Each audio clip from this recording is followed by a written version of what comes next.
Ассаламу алейкум ларми нохчи. Добро пожаловать на стрим, дорогие друзья. Не забудьте, кто не подписался, подписаться и ставить лайки. Баркал, спасибо всем.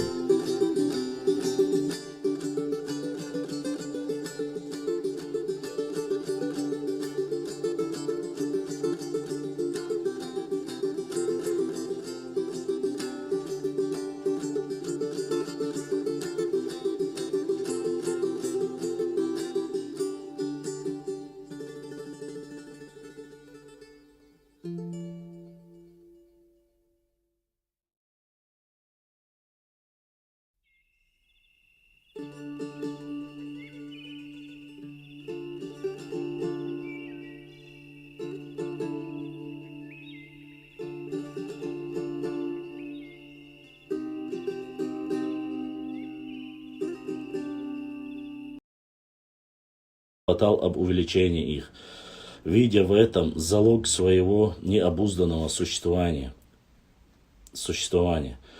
Он довольствовался обрывистыми тропинками через горы и ущелья, по которым можно было пробираться лишь пешком, в которые даже для одиночного всадника представляло значительной трудности. Но обратимся к дорогам существования ныне в Малой Чечне. Сразу, прежде чем начать, я хочу, чтобы было понимание. Во-первых, это царский офицер. Во-вторых, как и было ранее сказано, описание нас как дикие, отсталые, варварские, непосредственно отсталый варварский народ, все преподносится именно таким образом. Я вам рассказывал, что один из блогеров российских, известных блогеров, в свое время, когда произошел небольшой конфликт в Москве с кавказцами, в то время с чеченцами, Троцкий, Леонид или как-то, да, кажется, Леонид Троцкий, блогер, большой специалист в политике и везде, он говорил, что якобы это 21 век, что именно они приносили с собой цивилизацию чеченскому народу, что до этого у этого народа даже не было своей письменности. Так указывал Троцкий, который непосредственно человек очень образованный, немолодой, указывал на дикость нашего народа. Здесь же Адольф Бирже, не стоит забывать, еще в середине 19 века опять же указывает, что у нас не было ни дорог, что у нас не было ничего цивилизованного до тех пор, пока с оружием в руках они не проложили дороги на территорию нашей Родины. Вчера мы обсуждали, какие села были стерты с лица земли, когда продвигались с запада на восток царские войска. Опять же, что есть цивилизация? Хотя многие офицеры того периода и описывали, что Чечня является, Чечня является раем на земле, что все чисто, аккуратно, что сотни деревьев, даже которые не находятся в пределах селения, были чистыми, побеленными, ухаженными, что поля не вытаптывали, что все, в основном все, что нужно было для жизни у представителей нашего народа в то время существовало. Однако, почему использовался материал, как раз таки мы и говорили, Лаудаева, он как раз таки говорил о том, что говорил то, что было выгодно в то время царской России, поскольку экспансию свою они оправдывали, что они воевали с некими дикарями, варварами, которые не имеют никаких благ цивилизации, и они, являясь светочем всей цивилизации, приносили ее на территорию нашей Родины, центрального Кавказа, И плюс ко всему еще хотелось бы добавить, как раз таки Адольф Берже как раз таки указывает и говорит, что многие места и показывают, что наша Родина фактически не была вообще изучена. Даже, говорит, те тропинки, которые были на территории Чечни, они были мало доступны, вообще недоступны, и даже для проходимости одного всадника. Продолжаем. Опять же, речь идет о Чечне, начиная с запада на восток, потому что именно так Адольф Берже описывает в своих трудах. Дорога Малой Чечни.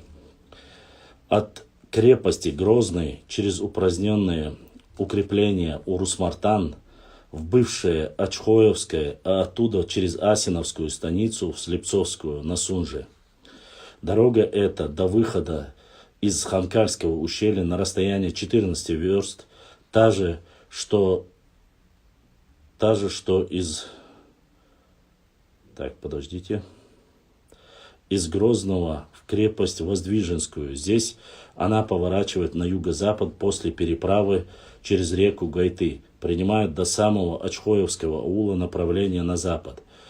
От Ачхоевского аула дорога идет вброд через реку Мартангу-Фартангу, а отсюда, приняв юго-западное направление и отделив от себя ветвь влево к аулу Газин-Юрт, следует до станицы Асиновской на расстоянии 1,2 верст по открытой луговой поляне, перерезав 6 верст незначительного болотистого места, образующего от реки Чемулго, при самой станице переходит вброд реку Ассу. Далее от станицы Асиновской до Слепцовской на расстоянии 11 верст дорога в том же направлении мимо кургана Харибарц пролегает по открытой Карабулакской равнине в пределах первого Сунжинского линейного казачьего полка и на 10-й версте соединяется с удобной дорогой, пролегающей из аула Бердиюрт, Невстеровская, достигает станицы Слепцовской. Путь этот перерезает середину Малой Чечни и известен нам с 1818 года, когда первый раз по нем прошел генерал Ермолов. После того по этой дороге часто двигались наши войска, как со стороны Владикавказа, так и со стороны крепости Грозной, и большой частью с боем, особенности же после восстания Чечни, когда просеки, сделанные в Гайтинском и Гихинских лесах, вновь заросли деревьями. После новой прорубки просек через эти леса в 1845-1846 годах проход наших войск сделался совершенно свободным. В настоящее же время главное затруднение заключается в переправах через реку Гойту, Мартан, Рошню, Гихи, Волрек, Нетхуай, Мартанга-Фартанга и Ассу, в особенности же во время половодья этих рек. Что начинается, чтобы вы понимали, и первые селения, которые перечисляли Берже, именно начинает с запада на восток. И говоря о дорогах, точно так же начинается с запада на восток, с Малой Чечни в Большую Чечню. Дорога от Газиюрта через Бамут и Ашты. Вчера каждый спрашивал мне, кому относился Бамут.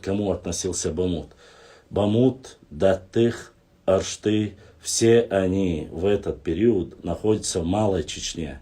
Это еще до того, как имам Шамиль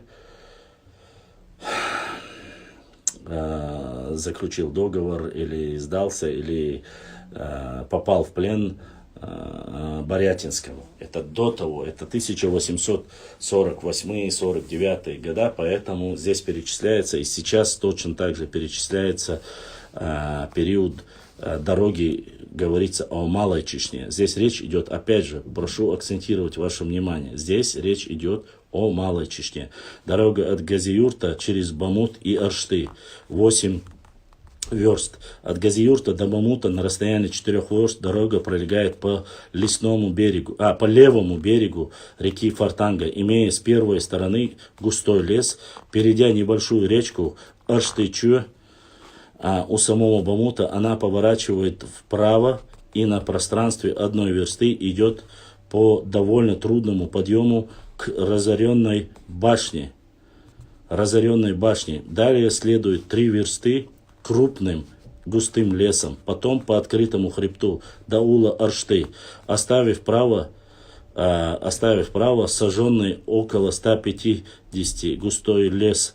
Дорога эта до развалин башни вообще вьючая, далее же менее затруднительная. Грунт земли глинисто-песчаный. Дорога от Аршты, это дороги, перечисляются дороги по Малой Чечне. Дорога от Аршты до аула Алгуз-Эл, Богурчали называется, у галашевцев 13 верст. Первые 8 верст до перевала горы Маскикварт. Дорога идет крутым косогорами, написано, не знаю, косогорами, отсюда оставив право в довольно большом от себя расстоянии густой лес. Дорога разделяется надвое. Одна у аула Аршты идет мимо горы Аршткварт, бывшая Шинали-Юрт. Раньше там было селение Шинали-Юрт.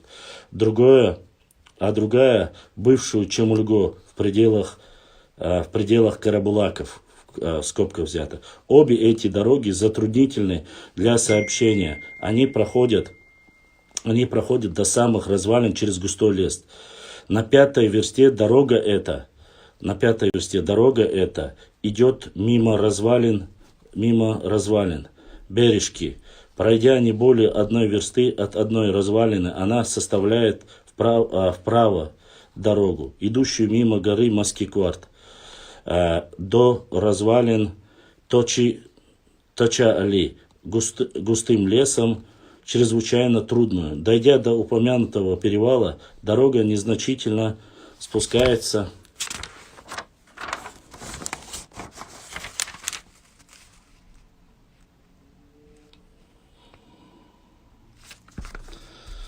в реке Ассе. К реке Ассе в 3 верстах проходит мимо развалин Мархи. Затем через реку Ассу вброд следует до самого аула Алгуз-Айл, Богурчали. Не представляя никаких затруднений, главное препятствие преследования в этой дороге заключается в разливе реки Ассы по причине сильного стремления ее вод и довольно глубокого русла. Грунт земли глинисто-песчаный и отчасти глинистый. Дальше, следующая дорога. Дорога от аула Бамут до развалин аула Даттых, 19 верст. От Бамута дорога пролегает левым берегом Фартанги. Она удобна только в первые 4 версты для арабной езды, и далее на протяжении 15 верст до самого Даттыха проходит по уступам Нагорного берега реки, беспристрастными подъемами и спусками. Вообще, дорога эта очень трудная для вьючей езды по причине глубоких оврагов и неровной местности.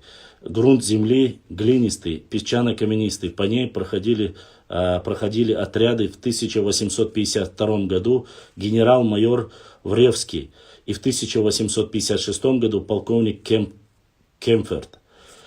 Дальше, следующая дорога. Дорога от поста Казахкичу до аула Бердюрт, Нестеровская, 16 верст. От поста Казахкичу дорога пролегает ровной местностью по земле сунжинских казаков, мимо курганов. Заметьте, я хочу отметить, здесь он отмечает территорию Чечни, то есть чеченскую территорию, и когда проходит дорога через казачьи станицы, он сразу делает акцент, что это земля казачья. Это, опять же, делает акцент непосредственно Адольф Бирже, указывая, что эти земли принадлежат именно казакам, терским, сунжинским казакам. Мимо курганов Батагибарц, Харибарц, и на девятой версте, перерезав большую дорогу, следующую из Малой Чечни в Сунжинскую линию, между пахотными и выгонными местами, подходит к аулу Бердюрт, Нестеровский. Описание дороги от станицы Заканюртовская на реке Сунжи вверх по Асе через аул Баташюрт, станица Асиновская, аулы Бердюрт, Алгуз-Айл, Богурчали, бывший Мужичи, Алкун и далее до долины при ауле Хайрхо, от Заканюрта до станицы Асиновской 19 верст. Претерпевший, это уже следующая дорога, претерпевшись вброд через реку Сунжу, дорога пролегает на запад по ровной местности Карабулакской земли, вдоль левого берега реки Асы. Первые 4 версты, они идут густым лесом и полянами. Далее мимо аула Баташюрт редким лесом и полянами. И на 14 версте выходит на открытую поляну, откуда на расстоянии 4 верст, пройдя через 3 канавки, входит в станицу Асиновскую. Здесь от станицы отделяются 2 хорошие проселочные дороги. Одна идет на север, к станице Михайловская на Сунже, которая мимо кургана Бетоги-Барт следует по Карабулакской равнине. Опять же указывается и Карабулакская равнина, указывается и Казачья равнина. То есть они отделяют то, что принадлежало Малой Чечне, то, что принадлежало уже Карабулакам, равнинным Карабулакам речь идет. Это считается... верхняя часть, они были более воинственные, нижняя часть уже считались мирными, как и наши натеричные чеченцы. Дальше, другая на юг, на расстоянии 8 верст, пролегает к аулу Газиюрт на реке Аси. Дорога повозочная, грунт земли глинистый, черноземный. От станицы следующая дорога, 6-я. От станицы Асиновская через аул Бердюрт, Алгуз-Айл, Багурчали. Дорога от аула Бердюрт идет на запад, вдоль левого берега Асы по открытой и ровной местности между пахотными угодьями и на расстоянии 11 верст до самого аула не представляет для перевоза тяжести никакого затруднения. Отсюда дорога, поворотив на юг на 3 версты, близ кургана Тлиева, не Плиева, а Тлиева именно, перерезает ручей Алхастхи. Здесь дорога, отделив от себя вправо ветвь, идущую через хребет Матхалды в землю назрановцев, и от кургана Тлиева, перерезав еще ручей, 2 версты следует ровно открытою местностью, потом углубляется в густой лес, пролегает затруднительными спусками и подъемами по волнистой местности на пространстве 3 верст. Перерезав далее 2 больших оврага и 3 весьма глубокий и трудный, она переходит к урочищу Алгуз-Али. Здесь отделяется вправо другая разработанная дорога, которая также через хребет на версту постепенно спускается к переправе через речку того же имени. Следует открытою и ровной местностью и на расстоянии 1 версты у впадения в речку Багурчали в Асу входит в аул Алгаз-Ул Багурчали. Следующее. От аула осталось немного, так что немножко потерпите. Я как дочитаю, как закончу Малую Чечню, уже остановлюсь, хорошо? И уже мы будем дальше отвечать на вопросы. И далее.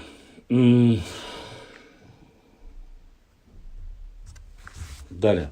От аула Алхуз-Али Багурчали до бывшего Алкуна. От аула Алгуз-Али дорога следует на юг открытой Нагорной долине реки Асы, вдоль левого берега, пройдя бывшие аулы Цакаюрт и Салимова.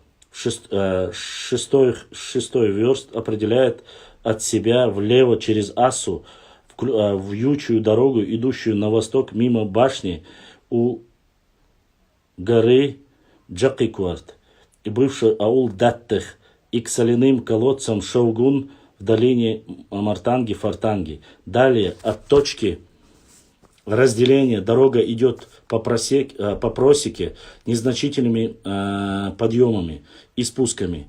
И на 6-й версте подходит к бывшему аулу Мужич, то есть Мужичи имеется в виду. Здесь она оставляет правую разработанную дорогу, идущую на запад через перевал к горе Басенкварт, станицу Сунжинскую, Владикавказского линейного казачьего полка. То есть уже здесь определяется, какое какое отношение имеет к казачьему полку. Вот видите, здесь четко указано Владикавказского линейного казачьего полка. На всем этом пространстве дорога переходит 5 незначительных ручьев, из которых известно только 3, а именно Бек-Айл, Коцвилин-Айл, первый же Коцвилин-Айл и Гупей-Айл. У последних 2 берега очень крутые, болотистые, покрыты густым лесом. Первые же 3 ручья имеют на берегах свои довольно значительные овраг, покрытых густым лесом. Первый известен под именем Терми-Айл, второй Далс-Айл. Кроме того, у Алкуна есть 3-й, малое Дума-Айл, Дума-Али. Грунт земли на всей пространстве глинисто-песчаный, глинистый с частью каменистый. От бывшего Алкуна до развалин Учхот на границе галашевцев с галгаевцами. Вот уже деление здесь уже идет, это уже по границе идет, Малой Чечни. От Алкун одного дорога идет влево, в бывший Даттех на Фартанге. Сперва она переходит реку Ассу, поднимается к горе Эрденкварт и, минуя Аную, начинает круто спускаться в Фартанге. Вся эта дорога весьма трудная. Главное же идет от бывшего Алкуна 1 версту ровную местностью. Здесь отделяется вправо тропинка вдоль реки Ассы в Галгай, весьма трудная для следования, особенно зимою. Затем повернуть вправо, дорога поднимается на довольно значительный хребет горы Цешта. 7 верст далее опять углубляется в лес и идет сначала подъемом, а потом крутым спуском, и не доходя до развалин Учхот, переходит к реке Большая Дума-Али. Дорога эта вообще трудна во время дождей. Грунт из всех пространств черноземный и глинистый. От развалин Учхот до горы Сугулам.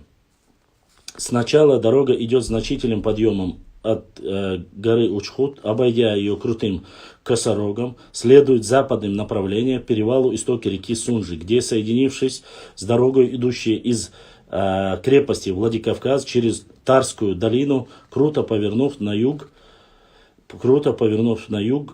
и обогнув гору Богучор, пролегает по хребту горы Сугулам, лесистой местностью. Следовательно, по этой дороге весьма трудно. Грунт земли глинистый, черный каменистый. От горы Сугулам до аула Хайрахвай на Ассе.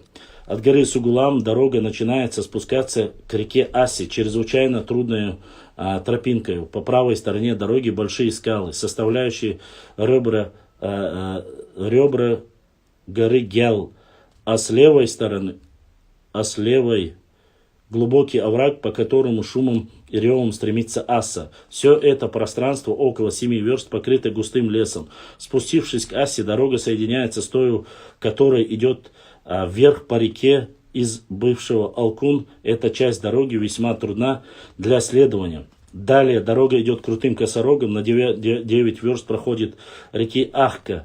На 12 верст у моста встречаются с дорогой, идущей из общества кистинцев, джейрахов во Владикавказ. Пройдя через мост еще 1/2 версту, она входит в аул Хайрах. Грунт земли по всей пространстве каменистый. Дорога от границы кистинского общества до аула Хайрхуа у галгаевцев. Здесь уже конкретно указывается про галгаевцев. Дорога от пограничного хребта, которая отделяет кистинцев от галгаевцев, начинается спускаться весьма круто к аулу Косты, которая достигает 3 верст, 1/2 верста, далее 6 верст, 1/2 верст до аула Хамхи, пролегает от логовому хребту в 7 версте, соединяется с дорогой, идущей к Сугуламу. Так, дорога аула Хайрах до границы цоринцев. Вот как раз таки многие люди спрашивали насчет того, что цары входили ли в состав Малой Чечни, входили ли они в имамат или нет, но, по крайней мере, здесь указывается, что дорога есть. До границы Цоры, дорога Ула Хэру до Хивсурцев, дорога Цоринцев, Галгайцев, границ Акинцев в 12 и так далее, дорога, ведущая бывших аулов. Вот такие вот, по крайней мере, валикум ассалам, из тех дорог. Дальше перечисление идет дороги к Большой Чечне, дороги, ведущие от бывшего аула Алкун через ущелье Мерджи до аула Ялхара, общество Кистинское. Это верхняя часть уже имеется в виду. Так, и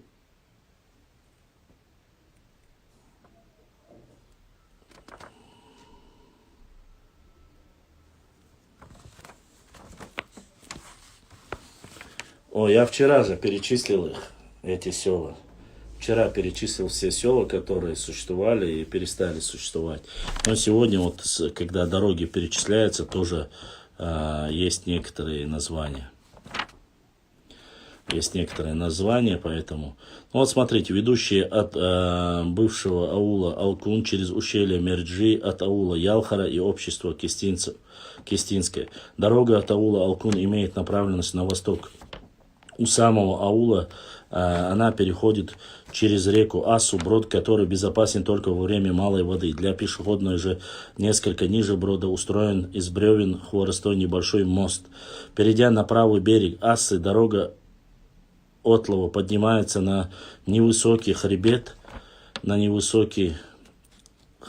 разделяющий долину реки Ассы и Фартанги, идет открытой местностью по довольно обширной поляне и до самого перевала не встречает никаких препятствий. На перевале дороги входят в лес, который следует по скату упомянутого хребта. Спускается в долину Фартанги, имея в одной только местности довольно крутой спуск безымянного ручья, который она на пути своей пересекает 2 раза, а потом, перейдя брод в реку Фартангу, поднимается также лесом к башне разоренного аула Джурды. Вот, аул Джурды был тоже, я не знаю, не слышал его. Джурды, находившийся на отроге горы Дзугурлам, которая пролегает с правой стороны реки Фартанги. От Алкунской поляны до башни Джурды описывается дорога, проходя густым, но большей частью мелким лесом, очень узкая, вообще затруднительно для следования, потому что во многих местах на этом пространстве она проходит через топи, в которых по рыхлости грунта лошадь увязывает выше колена. Возле переправы через реку Фартанги от вышеописанной дороги отделяются 2 другие. Одна направленная вниз по течению реки в аул Даттых, другая вверх по левому берегу той же реки до устья ручьев Дзенхи, Хайхи, где они бродом через реку Фартангу выходят на открытое место. Это последняя дорога от Алкунской поляны до того места, где находится переправа через реку Фартангу, проходит лесом 7 верст. А от пункта разделения она не что иное, как тропа, по которой можно проезжать только в одиночку. От башни Джурды, мне интересно, что за башня Джурды. Знает ли кто-нибудь Орстхой, который есть? Это как раз таки местность, где Орстхой проживает. Знают ли они что-нибудь про башню Джурды? Я, честно сказать, впервые слышу такое. Возле переправы так. От башни Джурды дорога имеет направление на юго-восток и проходит открытой местностью по отлогой покатость, то есть покатости горы Дзугурлам, и до двух башен разоренного аула Мижган-Юхе. Здесь она поворачивает на восток и, обойдя упомянутую гору по отлогой же покатости, достигает ручья Хорхон-Эр, оставляя на правой стороне разоренный аул Докунбуке, Вытырки и Талгик. Все это название урочества Мерджи. От названия ручья дороги идет параллельно хребту Ялхарвайлам, почти по горизонтальной плоскости, имея только небольшие спуски и подъемы через ручьи, вытекающие из хребта Ялхарвайский лам. Возле горы РДТ дорога поднимается на перевал, соединяющий горы Ялхарвайлам и Цхарвайлам. Здесь дорога разделяется на две ветви. Одна направляется на северо-восток, в аулы Ялхара и далее Шаложинские хутора. Другая идет по хребту на юг через горы Ердыты, Аслам, на которую взбирается по крутому, по непродолжительному подъему. Далее это идет западной покатости хребта и недалеко от жительства подъему. Далее она идет на западный большого камня Эшки-Бердышки, так и написано Эшки-Бердышки, переходит на северную покатость, спускаясь вниз крутыми зигзагами, потом ходит в ворота Эшки-Бердышки, образовавшиеся из трещины камня, вершины шириной сажен 2 вышиною. Пройдя от ворот саженной 200 дороги, соединяется другой, идущий из аулов, расположена по реке Акихи. Далее в том же направлении, по восточному скату хребта, она выходит на гору Хахильги, а потом по самому хребту к горе Мунтакей. Здесь самая высшая точка дороги, откуда она начинает спускаться, обходя с восточной стороны скалу Хайлам, выходит на хребет, понижающий к югу, служащий границы общества Кистинских, и далее в другую сторону Цоринцев. Пройдя от Хайлам около 2 версты, дорога разделяется на 2 ветви. Одна направлена к юго-востоку, ведет юго-восток, это к нам, Кистинские общества в долину реки Аргун. Другая же, здесь четко, самое интересное, знаете что? Что здесь четко упоминается именно чеченские общества, упоминается как кистинские общества. К реке Аргун кистинским обществом, он говорит, юго-восточная часть это и Тумкалинский район, это дальше Шаройский район, Чеберлоевский, вот Шатойский район, к этой области. И здесь Берже указывает, что он как раз таки к кистинскому обществу в долине реки Аргун. Другая же по направлению на запад идет общество Цори и Галгай. Четко указывается Цори и Галгай, там 2 ветви, это как раз таки. Мы, когда ездили этим летом, это 2 дороги. Одна уходит в Чечню, другая Цхорой и Галгай уходит. Вся описанная дорога имеет протяженность от аула Алкун до последнего разделения около 36 верст. До аулов же Ялхара около 26 верст. Лесом проходит она только от Алкунской поляны до башни Джурды. И далее она идет открытой местностью, повыше удобной для следования вьюков. Через ручьи одного спуска также идет сажень в 60 верстах к камню Эшки-Бердышки. Место оно довольно широкое, так что 3 человека в ряд пешком могут свободно по ней следовать. При спусках же она сужается. Вот заканчиваются все дороги, которые находились в пределах Малой Чечни. Дальше идет дорога Большой Чечни, дорога от крепости Грозная до крепости Воздвиженская. Но это уже чеченские. Опять же, и самое интересное, что здесь указывается дорога укрепления Бердикель на Аргуне. Крепости Грозная пролегает на восток. Сначала она пройдет 2 версты и делает незначительный спуск, подъем и так далее и тому подобное. 5 верстов доходит до Ханкальского поста и далее на протяжении 6 верст дорога в той же направлении равниной идет мимо подошвы горы Сюркварт и достигает укрепления Бердикель, моя родина. То есть это в 1848 году было селение Бердикель. На всем протяжении этой дороги грунт, земли глинистый, дорога хорошая, удобная для повозочной езды. Так что очень интересно и очень важно. И сейчас я хочу... начнем.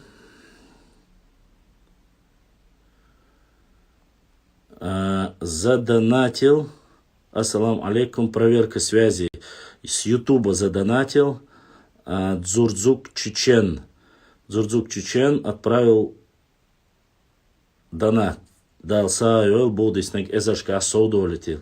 Это один донат. Потом хотел чтобы было. Задонатил Заурбек, брат Бену, дал Саадойл, Асламбек, дал Саадойл и сестра Раиса. 3 человека и 1 с Ютуба. 4 человека задонатили, пока я рассказывал о дорогах Малой Чечни. За что им огромное спасибо, за поддержку нашего канала, за то, что поддерживаете нас и наш труд. Огромная вам благодарность. Все дороги, которые были перечислены в основе своей, вы слышали про Малую Чечню. Опять же, здесь они указывают 1845, 46, 7, 8 год. Хотя книга и документы описаны идет как за 1859. Не забывайте, что он в самом начале указывает, что материалы он использует. Вот вчера мы зачитывали. Здесь опять же повторюсь. Французский эмир получил прекрасное образование. Здесь он провел Чечня чеченцев, выпущено молодым автором и так далее и тому подобное. Откуда информация? Монографическая, подразумевает этническую общность, источником к ее написанию.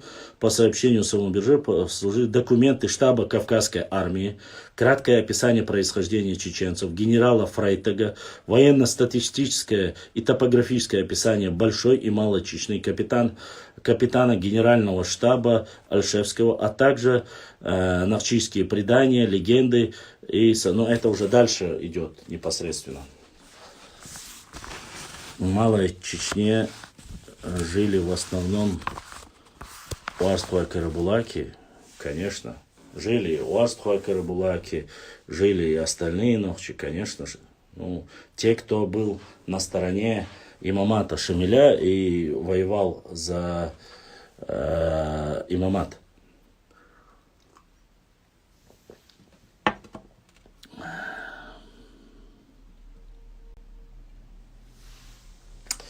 Ладно, давайте теперь продолжим. Задавайте вопросы. То, что указали, то, что в конце он указывает, и это очень значимо. Здесь самая высокая точка дороги, говорит. Отсюда она, начиная спускаться и обходя с восточной стороны скалу Хайлам, выходит на хребет, понижающая к югу и служащая границей общества Кистинских и Цоринского. То есть Кистинские это наши, которые живут, получается, с правой стороны от реки. И Цоринского это левой. То есть они говорят, что это как раз таки Хайлам является границей. Указывает. Это еще бирже указывает. Разделяется на 2 ветви. Одна направляется к югу-востоку, ведет к Кистинским обществам в долине реки Аргуна. Другая же по направлению на запад идет общество Цори и Галгай. То есть здесь четко определена граница, где чеченцы и где здесь цоринцы и галгайцы идут отдельно. Здесь с этой стороны, они говорят, идет кистинское общество. По крайней мере, так говорит Адольф Берже. Вот. Честно скажу, дороги большой Чечни. Раз, два, три, 4, 5, 6, 7, 8, 9, 10, 11.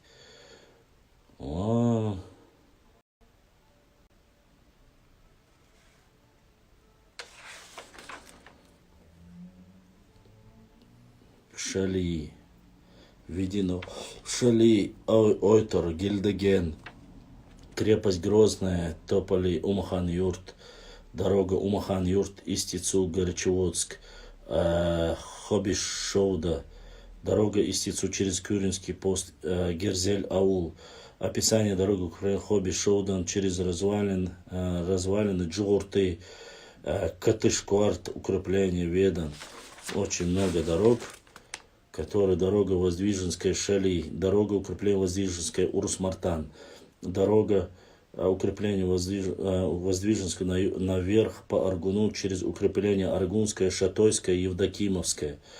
Описание дороги укрепления Шатоевское через Шаро-Аргун, аулы общества Чебервай, через Андийский хребет к укреплению Преображенского общества Технуцал. Дальше. Ой, как много-то, а? Все, и не перечислишь. Так, давайте раньше ответим на ваши вопросы. Чеченцы подкупили Берже по любому заказуху. Поверьте мне, абсолютно никакой заказухи. Берже не любил чеченцев никаким образом. И Хасан задонатил, с Ютуба написано. Хасан с Ютуба да саадуэл булдиснек эзершка соудолтил дал духваху. Башламан гоуша Грузии хаякинт экиеч шхена Грузии поддержкан бахан тейп нашду. Циг милх тейп нашдахан или циг балан булу. Нохшиш цига тейп куален цига датар белла бу мухтуи. Оцхена нохчи чуах худ эйол штейп нашхила. Ну, здесь абсолютно ничего нового нету. Там вообще Ильяс Садулаев. Об этом мы говорили. И здесь есть взаимоотношения между Грузией и Чечней. На этой книге тоже указано. Что касается тейпов, какие были. Хельдиярвай были, Дышни были, Майстой были, Хачрвай были, Чанты были. Вот эти тейпы, которые живутся на границе, упоминаются везде в грузинских источниках. Что касается перехода, и которые перешли здесь в Тушетию, Хивсуретию, Пшавию, Сванетию, перешли очень многие тейпы, начиная здесь говорится с 12 века. То есть многие считают, что переход чеченцев только именно в 18 веке, якобы в Панкийское ущелье. Это неправда. Намного раньше перешли, есть чеченцы, которые огрузинились, особенно которые среди Хивсур, среди Цова-Тушин, Пшавов, они огрузинились. Сами ученые грузинские говорят, что они являются кистинцами, чеченцами. В основном, да, в Хивсурете есть и ингуши, но они огрузинились, приняли христианство, и их сегодня называть чеченцами будет неправильно. Так, по крайней мере, говорят сами ученые, и грузинские ученые. Так, дальше. У меня вопрос. Задавайте вопросы, ответим на вопросы. Кейти оцхена нохчи чуаха хуцею штейп наш хиллахай хадер. Те же самые тейпы в основном, но не было более молодых тейпов. В основном Холландуай, Хакмандуай, Шикорвай, Чанты, Дишни, Майстуай, Ваштруай, Чинхуай, Мулкуай. Соварим, я предупреждаю тебя в последний раз. Я очень терпеливый человек. Я не знаю, кто ты и каков твой возраст. Ты как ребенок себя ведешь со вчерашнего дня. Понимаешь? Не надо писать эту чушь собачью. Если тебе не нужна история, если ты не Нохчи или тебе не важно, пожалуйста, иди куда-нибудь, ЧБД, иди к чеченским КВНщикам, иди в другим таким, знаешь, где прикалываться можно. Мне без разницы, кто ты. Ханохчи вале, гюржи вале, галга вале. Не надо такой вопрос задавать. Что за детский сад вообще? Я здесь рассказываю конкретно про что-то важное, ты мне задаешь Берже и Фаберже, это родственники. Но тебе самому не стыдно? Взрослый человек в 12 часов ночи заходит, чтобы спросить Берже и Фаберже. Я что, веду какой-то юмористический стрим, я не понял. Я веду вот по истории. И есть время шуток, есть время конкретно по истории. Если у тебя есть по истории, задавай. Башлам, сегодня спор был с одним человеком из Дагестана. Он типа утверждает, что Хасавюрт никогда не был чеченским. Что скажешь на это? Я скажу, что, во-первых, Хасавюрт, может быть, и не был, это в честь офицера, но земля, на которой был Хасавюрт, междуречье Терека и Сулака, до самого Каспийского моря, была у чеченцев, у Нохчи, у ауховцев. И тут нету ничего. Он может говорить, что хочет, рассказывать, что хочет, но автохтонные народы на этих землях были и есть и остаются в первую очередь чеченцы, а потом уже остальные. Дальше, Башлам, он ценит молодость. Я не знаю, что он целит, Амин, абсолютно. Знаешь что? Совар им и Амина. Идите в директ, с друг другом шутите. Когда вам надоест, пообщайтесь, побалакайте вместе. Когда вам надоест, зайдете и будете вести дискуссию тогда на равных. А так я не вижу ничего смешного, и не надо мне становиться адвокатом. Я ему ничего плохого не сказал. Я, наоборот, о нем заботился. Хотите побалакать, хотите пошутить, идите в директ и между собой общайтесь. Мне не надо, все. Я сказал свое дело. Ассаламу алейкум. Ва алейкум ассалам. Вот. И поэтому, что касается панкистских чеченцев, я эту тему поднял, и переселение в эти общества прямо пофамильно. 40 домов, 20 домов, 15 фамилий. Пофамильно называл, кто перешел, кем они являлись. Поэтому я думаю, что этот вопрос я даже из этой книги и половину даже еще не зачитал. Вы знаете, я прошу прощения, если вдруг я на книге читал слишком медленно. Ну, посмотрите, здесь очень маленький шрифт, очень маленький.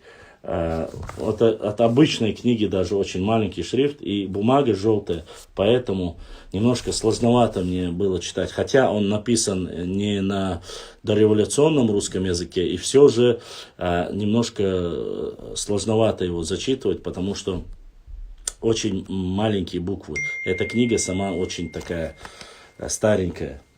Так. Шаройский Лев посетил сегодня наш эфир. Мой брат Умар дал дуэль, дал духуахуэл. Я думал, ты не появишься, но очень рад тебе, брат, очень рад. Поэтому многие из перечисленных люди, которые говорят, что Хасавюрт, да, Хасавюрт в честь офицера, царского офицера, по происхождению, я не знаю, тут идут две темы, что он был кумыком, говорят, другие говорят, что он не был кумыком, был другой национальности, поскольку в Дагестане очень много разных национальностей, я не буду убеждать, кто там конкретно был. Но что эти земли некогда были, междуречье Терека и Сулака, как раз таки указывает об этом. Так.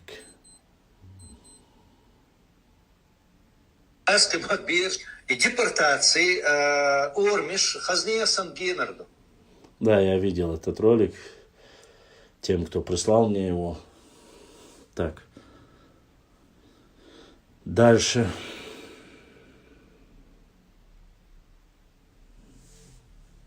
Кумык был написан, да. Дальше.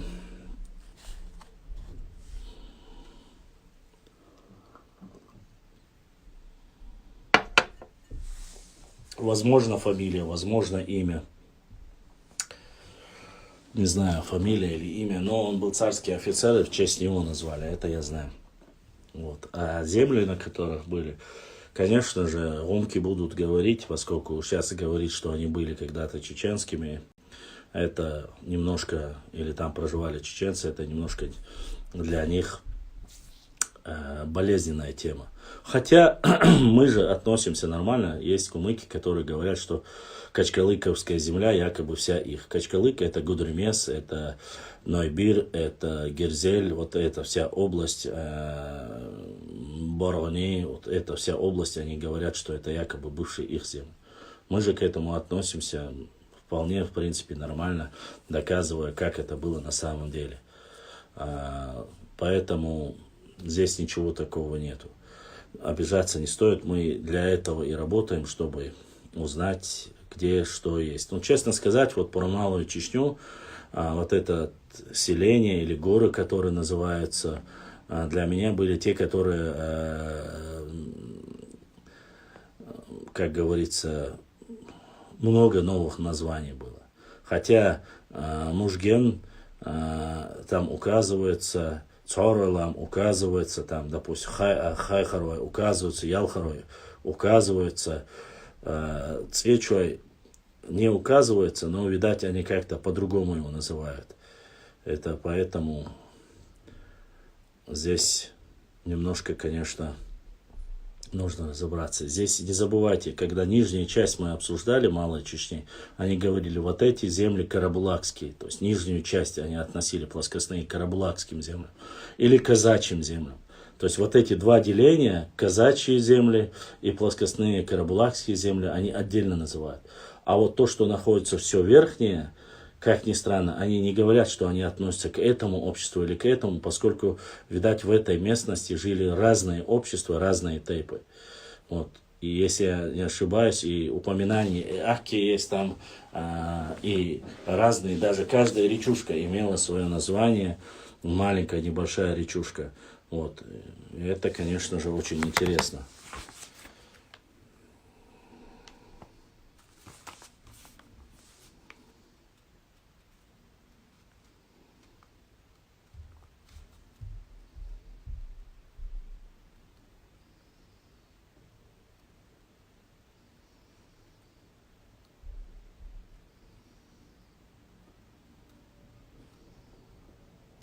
Ну, допустим, смотрите.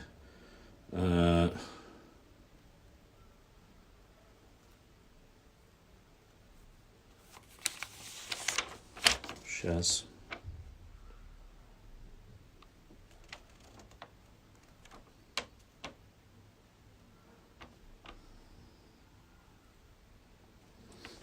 Реки.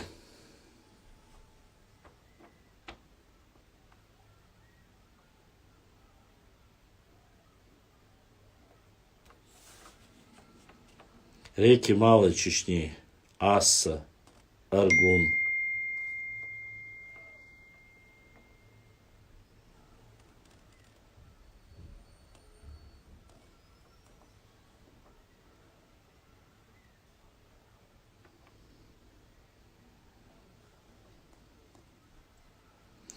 Вот, допустим, здесь есть Калуайлам. Есть такое. Калатон есть название.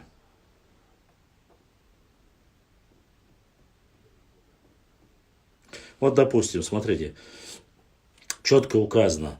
В первая верста ниже долины деревни Калатан, слившись с речкой того же имени, она входит в землю галгаевцев.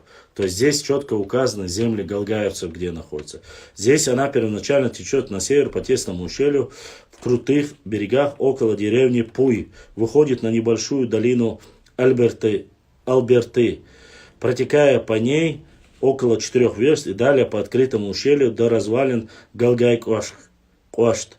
Правая сторона ущелья довольно крутая, прорезана оврагами. Здесь Асса во время половодья разделяется на несколько рукав. Далее от упомянутой развалины прорезая высокий скалистый хребет, входит в глубину, в глубокую теснину отвесных скал между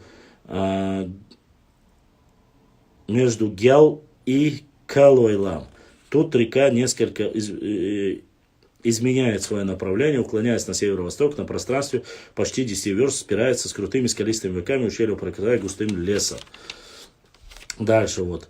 1/2 верста аула Алкун, она выходит из ущелья, далее к аулу Бердиюрт, на расстоянии 26 верст до довольно широкого ущелья, покрытого частью густым лесом и местами чрезвычайно крутых берегов. В 6 верстах от упомянутого аула река выходит на равнину, где в правой стороне к ней примыкают лесистые горы. С левой стороны открывается Карабулакская равнина. Левый берег Асы до аулы Баташюрта составляет открытую равнину. От аула около 3 верст Аса впадает в чаще необходимую леса, вдали впадение ее напротив Зеканюрта, Сунжу. Имеет берега большой частью лесистыми местными, очень крутые. Аса проходит по Малой Чечне только 15 верст. От бывшего аула Нижняя Шилчиха. Вообще же на протяжении 40 верст своего течения она составляет восточную границу военно-осетинского округа, то есть от горы Калой-Лам до бывшего аула Беймардзи, вот так называется, аул Беймардзи, откуда прямо чертой проходит на восток до верховьев реки Фартанги у развалин Маргист называется. В Асу впадают с левой стороны небольшие реки Харгхи, она переходит начало из реки Бартыч, становится течение открытием и так далее. Ну, там есть реки Шами, Юрт, Фартанга называется также Фартанга, называемая также Даут или Эрстиной Мартан, важнейший приток Асы. Вот так написано про Фартангу. Написано, Фартанга называется также Даут или Эрстиной Мартан. Эристиной Мартан, важнейший приток Ассы. Она составляется из 3 источников, берущих свое начало с горы Гай, Цорой-Лам и Гелтердук. Вот. До бывшего аула Бамут Фартанга имеет направление на севере и течет крутым лесистым ущельем. От аула Бамут она поворачивает на северо-восток, пройдя через аулы Газаньюрт, Ачхой и развалины Шоуданшери. Недалеко от последнего вливается в Ассу в 3 верстах от впадения ее Сунжу. На левой стороне Фартанги расстояние 26 верст. Ее верховьях близ бывшего аула Даттах есть небольшие соляные родники, называемые Бер-Шангун. Река Фартанга от аула Бамут до впадения ее реки Ассы до Заканюрта служит пограничной чертою между военно-осетинскими и чеченскими округами. Река Фартанга, река Асса они говорят, является. Фартанга принимает с правой стороны. Фартанга принимает с правой стороны Мерджу. Она берет начало в горах Мунатаки и Аслам и течет в крутых берегах, покрытых сплошным лесом, при впадении Мерджи в Мартангу. На расстоянии 2 верст на правом берегу ее находятся развалины аулы Мерджи. Ачхой, он вытекает от отрасли горы Берендук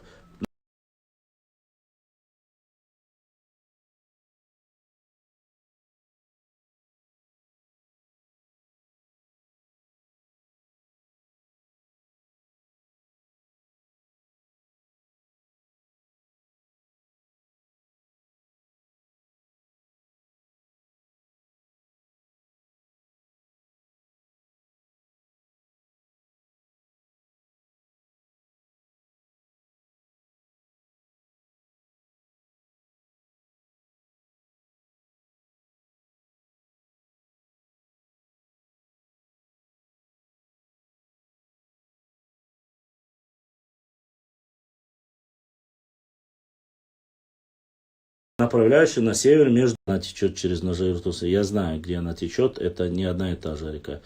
Биной, Дарго и так далее. Так, дальше.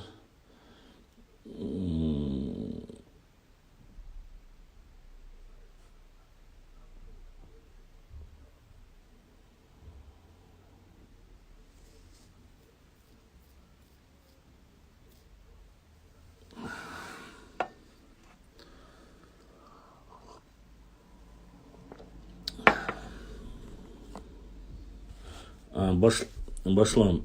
Асса, исток с Грузии. Я не говорил у Астхоха, что он не из Грузии. Я зачитывал только так, как здесь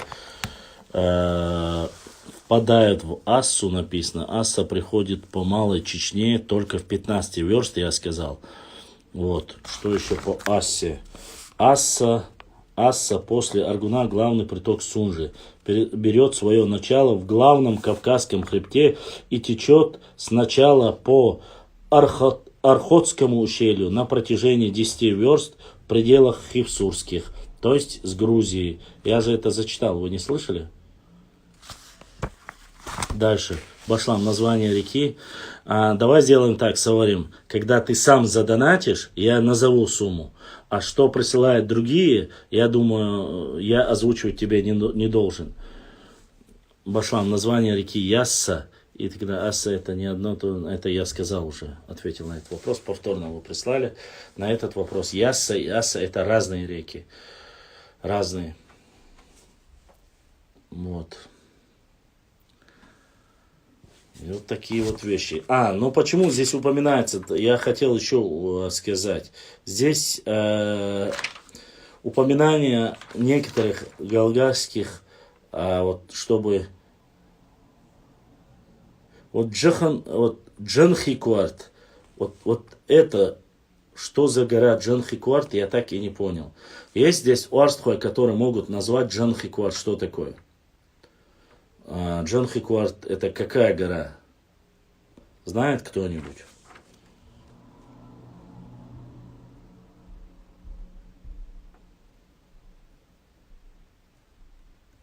Ну, реки, смотрите, какие были в Малой Чечне. Дума-Али, Малая Дума-Али, Далса-Али, Терми-Али, Гейберт-Али, Богарч-Али, Алгуз-Али, Алхастхи. Все они текут сначала в лесистым крутым ущельем и при впадении в Ассу частью в отлогах безословно. Валерик или Вайрик. Река это берет начало в горе Балой-Лам и впадает в Сунжу, в 2 верстах ниже Заканьюрта. В 1839 году отряд генерала Голофеева одержал на берегу этой реки знаменитую победу над чеченцами. Над чеченцами, Руслан, да, не над теми, кого ты называешь, а над чеченцами одержали победу. Индюк ты был, недобитый. Так, дальше. Голофеева над чеченцами. Название этой реки, воспоминание об этой победе послужило Лермонтову сюжетом стихотворению под заглавием «Валерик». Гихи вытекает из хребта, отделяющее общество Акки и Пешхой. Пшехо и Акки от дальних кистов и прорезав Черной горы идет по средней части Малой Чечни, северо-юго-восточном направлении. Гихи впадает в Сунжу при Куларахбах. Мартан имеет свой исток в обществе Пшехо, впадает в Сунжу наполовину расстояния между Заканьюртом и Грозным. Река эта принимает в себе левой стороны Тенгичу, с которыми соединяется у Урус-Мартановского аула, и Рашнию, впадающую в нее 3 версты. То есть это название Тенгичу, Рашничу, Урус-Мартан в 1848 году уже существовали, чтобы было понятно. Гойта с правым притоком Энгелик вытекает из Черных гор. Она разделяет Чечню на большую и малую. И имеет низкие лесистые некоторые. Ну, вчера мы рассказывали, что именно река Гойта делит большую и малую Чечню. Дальше, Башлам. Реки разные, это понятно. Я имею в виду, название этих рек одно и то же? Нет. Нет, конечно, не одно и то же. Не одно и то же. Ну, созвучно, согласен с тобой. Ясса, созвучно. Дальше смотрим. От Гайтинской пресеки в берег реки обнажен налево покрыт лесом, простирающимся до самого впадения Гойты и Сунжу. С именем реки соединяются многие воспоминания в кровавых эпизодах нашей войны с горцами. Это Гайтинка имеется в виду. Так, например, в 1825 году преследование генерала Ермолова отрядом через Гайтинский лес чеченцы всячески старались удержать его. Они сняли все мосты, наводнили дорогу, устроили завалы. Переход через Гойты стоил нам тогда значительные потери. В том году генерал Ермолов стоял несколько времени на Гойте, и отряд занимался рубкой Гайтинского леса. Но просека эта впоследствии заросла крупным кустарником. В 1832 году, когда главный отряд наш переходил через Гайтинский лес, чеченцы его не беспокоили. Но когда посланы были колонны вверх по левому берегу, то при обратном следовании они понесли значительный урон. В конце 1845 года отряд генерала Фрайтега был послан рубить и жечь Гайтинский лес. И даже в конце 1847 года и в начале 1848 тот же отряд рубил лес от Гойты по направлению к Ачхою с целью обезопасить так называемую Большую Русскую дорогу по Малой Чечне. По расчету, в продолжении 20-дневного пребывания отряда в Чечне уничтожено несколько сот десятки неприятельского леса. Вот. То есть, на самом деле, река Гайтинка приносила очень много проблем. Так, дальше. Ассы, яссы, осетины, не знаю, давно я тупить не мог зайти. Эфир начался, как всегда, 23:00. Так, и сообщение пришло. Отключать комменты от этих юмористов, ведь не могу нервировать. Так, игра занимаю разные. Так, все понял.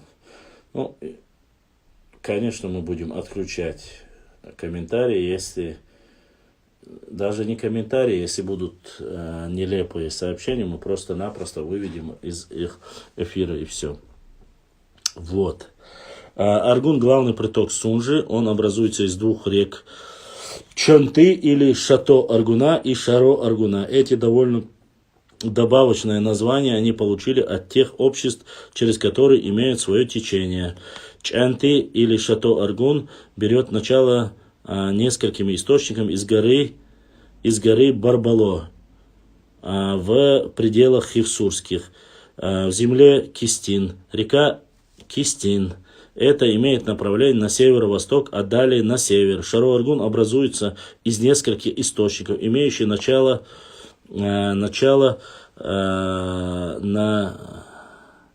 на Кистинском хребте и течет на север. Обе эти реки по соединению бывшего Шатоевского аула до Чубарзоя на этом месте стоит укрепление Аргунское. В 8 верстах от Воздвиженского образует собственный Аргун. Он имеет направление на север в 5 верстах от Тепликичинского поста и в 12 у Махан-Юртовских укреплениях впадает с правой стороны Сунжу. Аргун течет быстро, широким каменистым ложем и одинаково возвышенных обрывистых берегах. Вот, дальше. Вот такие вот дела. Давайте теперь будем отвечать на ваши вопросы.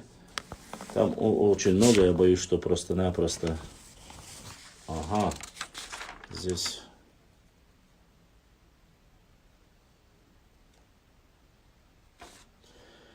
Ладно, а теперь перейдем к самому интересному. Временно я сейчас выключу комментарии. Послушайте. Название рек, находившихся число миссия, числящиеся, хотели написать, и находящиеся на укреплениях и аулах. В Малой Чечне. Злобный окоп, Умахан-юрт, Закан-юрт, Казах-Кичу, Михайловская, Сунжинская, Троицкая, Верхние Самашки, Нижние Самашки, Большие Кулары, Малые Кулары, Алхан-юрт, Луллу-юрт, Амирхан-Кичу, Шатыр-юрт, Назыр-юрт, это не Назранч, если что, Атчихой-юрт, Атчихой. Дальше Чертугай, Тепликичу, Мачик-юрт, Казах-Кичу, Галуай-юрт, Киов-юрт, Мазанг-юрт, Сунжи-юрт. Притоки рек Малой Чечни, Айтанкале, Гало-юртовские хутора, поселение в новых аулах Малой Чечни, притоки Ассы с правой стороны Фортанги или Даут-Мартана. По ней прежде находились следующие аулы. На левой стороне Даттых, поселение новых аулов Малой Чечни. Гандалбас тоже, Бамут тоже, Аршты, Газен-юрт. Кстати, здесь написано все. Здесь указывается селение, левой стороны селение Малой Чечни, Даттых, Гандалбас, Бамут, Аршты, Газен-юрт, Шаудан-Шарм, Алардин-Ирзо, Миртин-Ирзо. Сверх исчисленных аулов на Фортанге находится укрепление Ачхоевское, построенное в 1847 году. То есть на основании сел, которые были до Даут-Мартане, построено непосредственно Ачхой-Мартановское укрепление. Теперь один аул Ачхой в 640 дворов написано. Притоки Фортанги с правой стороны. Нетхой, Нетхой-Каш, Шепиюрт, Алдан-Ирзо. Нетхой с левой стороны впадает в Ачхой. Здесь находятся аулы Орали, Ачхой, Шалаш, Нижний Шалаш, Катыр-юрт, Верхний Шалаш, Чадыр-юрт, Верхний Пханкичу, Нижний Пханкичу, Катыр-юрт, Ямхуай, Дзумсуай, Шами-юрт, Мисерби, Валерик, Умахан-юрт, Альтемир-юрт. Это я же вроде вчера уже зачитывал. Начал с рек и закончил, как говорится. Мартан. Или я это не читал вчера? Нет, это вроде бы я не читал вчера.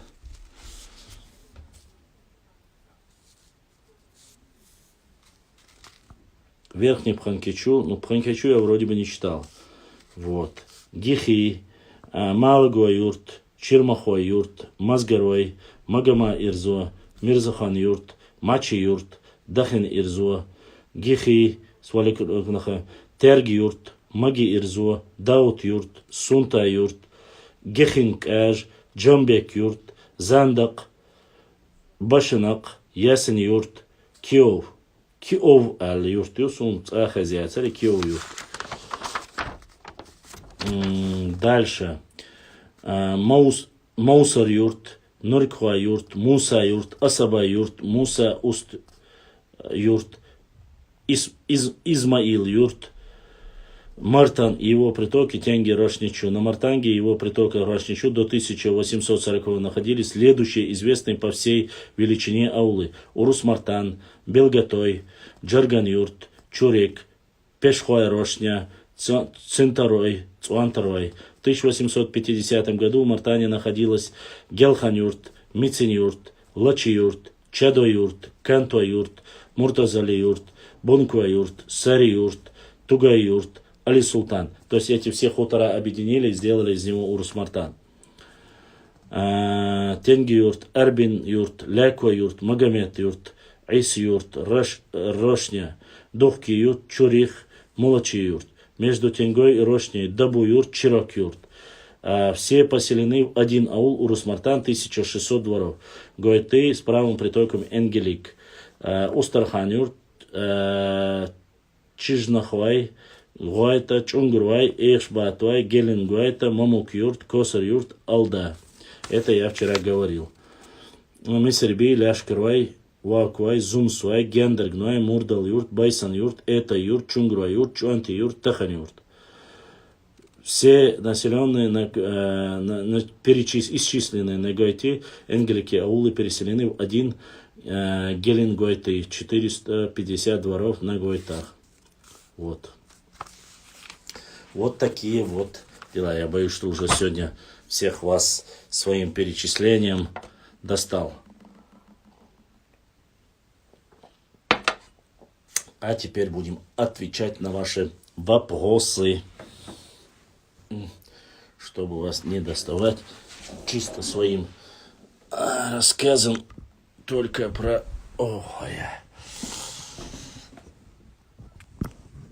Ну, смотрите, фактически 1 час и 26 минут мы зачитали вам немножко историю. Да, почему именно упоминаются и некоторые, не только чеченские, чисто с точки зрения истории. Берджек говорит и описывает, говорит, что чеченские, карабулакские и ингушские общества считаются одним единым народом. Поэтому перечисление некоторых ингушских сел и ингушских тейпов тоже проходили. Но что касается определенной Малой Чечни, они рассказывали про границу Малой Чечни с Галгаевским или Цоринским обществом, или, допустим, ну там было уже слышно, вы услышали, когда мы зачитывали. Остальное не хочу повторяться, как бы. Вопросы Хамбирзи. Нет, Хамбирзи не упоминается. Хамбирзи не упоминается вообще. Но то, что упоминается, Гойты, Урус-Мартан, Доут-Мартан, Валерик, Гихи, вот я их перечислил, Бамут, Даттых, Аршты, они упоминаются, я их перечислил. Казах-Кичу уже нету, многих селений, которые там перечисляются, нету.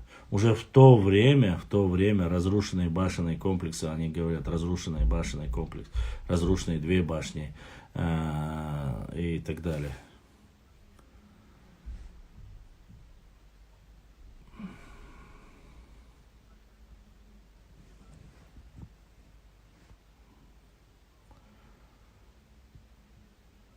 Я раньше думал реально, Амин, что ты взрослый человек. По крайней мере, представлял себе. Но твой сарказм и твоя ирония показывают, что тебе, к сожалению, ты еще на границе где-то, знаешь, 16-17 лет развитие твое. Не в обиду, конечно. Башлам села Харачой от 2 до 4 тысяч лет. Не слышал такого. Маловероятно. Возможно, на этой местности было селение, но сказать, что от 2 до 4 тысяч селений Харачой я не могу. Такой информации у меня нету.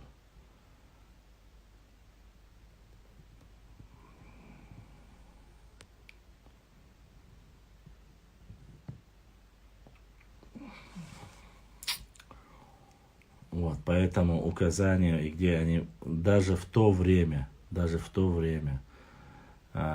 по реке Фартанги, по реке Ассе, многие селения, которые вообще уничтожены, они написаны. Так я не узнал вот это Джангар Кварт, гора, что за гора или к кому она относится, так я не узнал. Но четко определяются там плоскостные территории. Ну, Котар-юрт, Закан-юрт там упоминается, село Михайловское, Асиновка упоминается. Это все есть. Чеченец, Ваша, я не на ЧГТРК и не знаю, кто там, что там говорит. Если так судить, если, допустим, в Сержанюрте найдены были археологические, были найдены исторические артефакты, которым там топору 3500 или 3700 лет, до 4000 лет. Тогда я должен сказать, что Сержанюрту 4000 лет. Так получается? Я не знаю, кто там на ЧГТРК что говорил, но такие вещи говорить для меня это неправильно. Харачуай, Каякена Харачоевская, там пласт целый, понимаешь, это очень древний. И без этих вот разговоров, чтобы, ну я не знаю, 4000 лет сказать, это... Дубаюрт основана Дубой Вашендероевским. Основано. Был такой Дубай Вашендероевский. Ваш строй у Оли, но сяла на Казбеку. Ваш строй Чинхуай Цабубах, Чинхуабах. Но факт остается. Основан он, получается, где-то в первой половине 19 века. Ассаламу алейкум. Ва алейкум ассалам. Ва алейкум ассалам.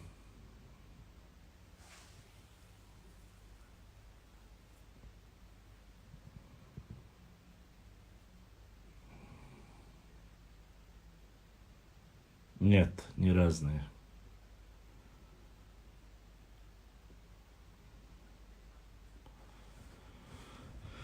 По крайней мере, у меня нету такой информации, что они разные.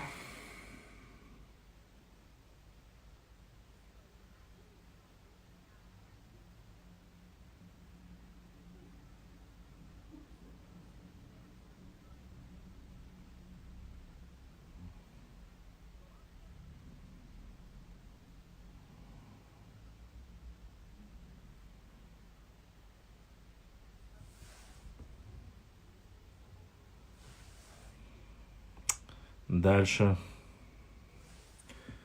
Ибрахим, есть вопросы у нас в...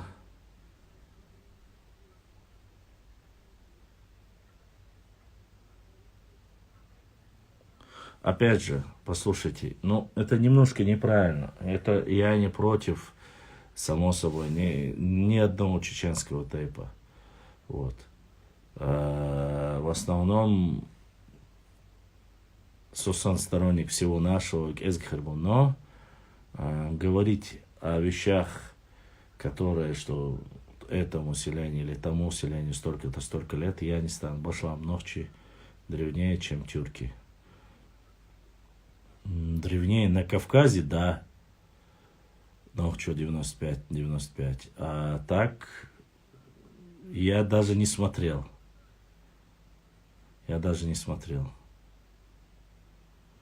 Вот. Тут надо смотреть, проверять. Я не смотрел. Это уже больше вопрос к нашим генетикам в основном, а не ко мне, не к историкам. Древнее ли тюрки, или древнее... Ну, на этой земле древнее, без всякого сомнения, как, конечно же, кавказские кластеры, это не тюрки. Тюрки пришлые. Что бы кто ни говорил. Нашхо — это самое древнее село в Чечне. Одно из древних, но не самое древнее. Одно из древних, не самое древнее. Чеченец. Вот ты написал чеченец 95, и вот такое длинное сделал. И тадякен, 95 детин, или щи 95 детин. Вот прямо ты вот растянул, я не знаю,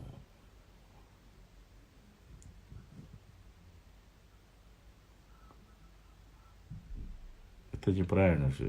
Как-то я не знаю, что. Нашхуй тайп и нашхуй юрт именно по селам вы немножко не забывайте, опять же, мы говорим буквально в начале 19 века селения, которые перечисляются, из них фактически половина уже не существует.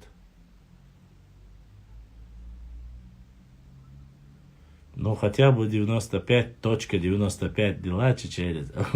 Вала, 95, а что, да вот, изри их мой аккаунт. Да мне это ничего, просто со странных хитрых.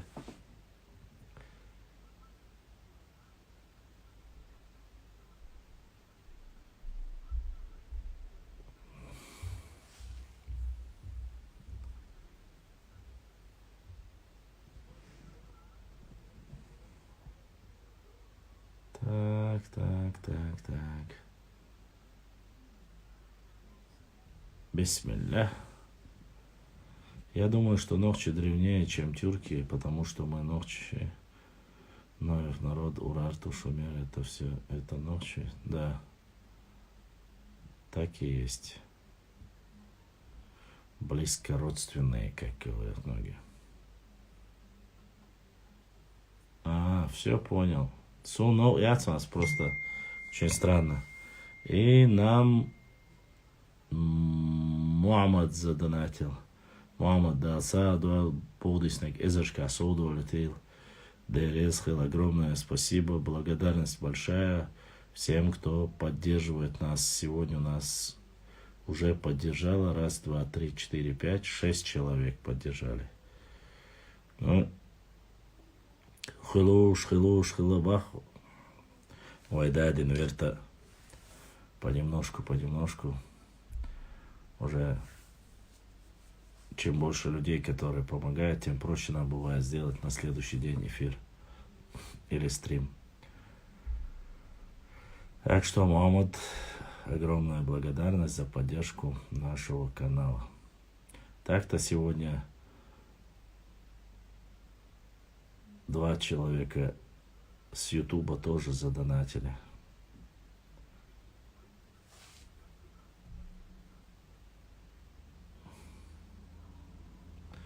Ну, старые село, название старых сел, вы должны понимать, что они будут только в горах. Допустим, здесь упоминается там Шекаруа-юрт, тоже старая, и так далее. Дересхил. Вот, Чанти-юрт, который в горах. Фамилия Байсангура Биноевского известна. Ну, так и называли Байсангур Биноевский. Фамилии не было в то время. Ты не забывай, фамилия это уже с 3 человека с Ютуба. Бах Ибрам с 3. Ца хокоя этер, ца ахая этнер. И хасон. Раиса с Ютуба, да, 3 человека тогда. 3 человека с Ютуба и 5 человек с Инстаграм.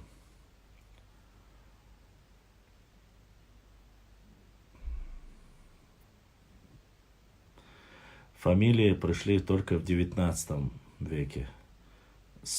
Не с 19, а с 20 в основном веке с приходом царской России. А в то время у нас не было. У нас называли там, допустим, как звали там отца, допустим, Ма'айва, Бот или так далее и тому подобное.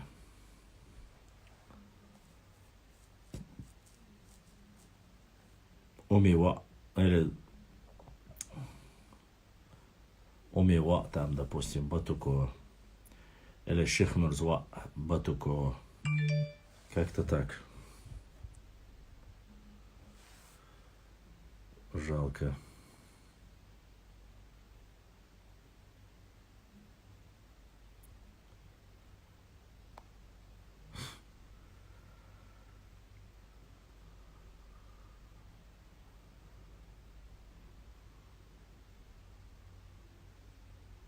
Очень жалко. Не везет, так не везет, Тухшаник.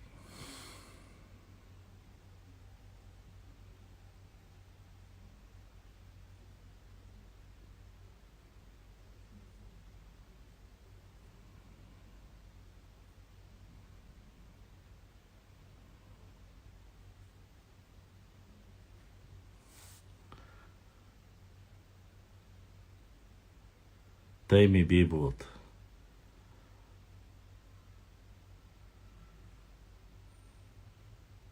Эти имена, фамилии дали позже. Башлам, что случилось? Ничего не случилось. Неважно.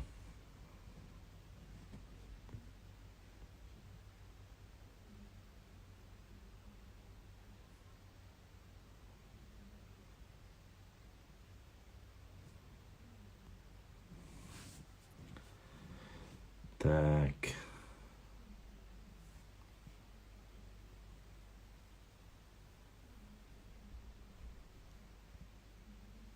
Алдам Алибек, Тейми Бибу Атхала. Опять же, это дальше уже дают фамилии.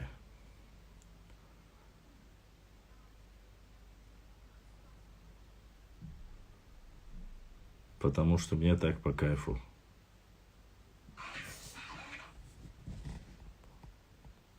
Хочу в черном, хочу в белом, без разницы. Как захотел, так и оделся. Заур, твоего вопроса я не вижу здесь ни одного. Что, я не знаю, где ты там, что написал. Какая часть отошла Грузии? Это не 2-3 селения, которые отошли. Муцо, еще одно название есть у меня. Нет, и не из-за этого. Случилось, то из этого леду, конечно, да, вещи задаял. Да, что отсюда делали. Но черное просто одел.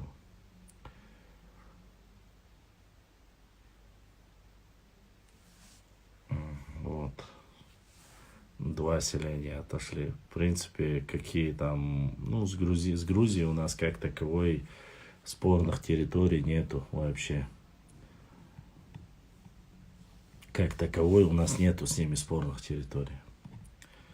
Вообще. Задавай заново, Заур. Я сейчас искать среди этих вопросов, честно сказать, другого вопроса я не нашел. Задай заново, если у вас есть вопросы. Алибек хажи нохчи вари башлам варда. Алибек. Занд ковитя. Занд ко Алибек витя.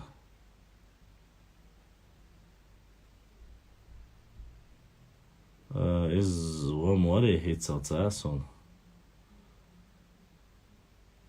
Алибек Хаджи Зандакский. Назвали его еще последним имамом, хотя уже там столько последних имамов, я уже не знаю, кого назвать. Из Нохчеву. Путь от Чимарии до Чечни. Не слышал. Понял, Башлам, просто ты всегда в ярком. Да нет. Яркие цвета иногда, когда как получится. Нет, не был последним имам Муца. Вообще считался, что Алибек Хаджи Зандакский был последним имамом. Муца Шуанинский, про него скажи, я не могу ничего сказать про личности конкретно. Что можно сказать? Шуана Муца. Про отдельности, про личности. Эта информация, очень много недостоверной информации. Поэтому вроде бы нет. Последнее восстание считается у нас в 1877 году. Вот. Там по-разному. Надо посмотреть. Я сейчас уже и не помню. Ну, имамами именно, имамами назвать. Не забывайте, имам — это человек, который провозглашал шариатское государство.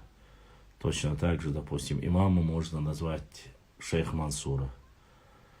Имамом можно назвать, тоже можно было бы назвать Бершейха. Имамом можно назвать, там, допустим, Гази Мухаммад, Гамзат Бек, имам Шамиль, Алибек Хаджи, Ташу Хаджи. Вот их можно имамами назвать. Тозак Мурзаев, имам Чечни, 1860. Ну вот видите, имамом Чечни называют, и некоторые называют и Байсангура Биноевского. Hasbulata Villaba уже идица дал гештуэль. Вчера целая эпопея по этому поводу у нас была.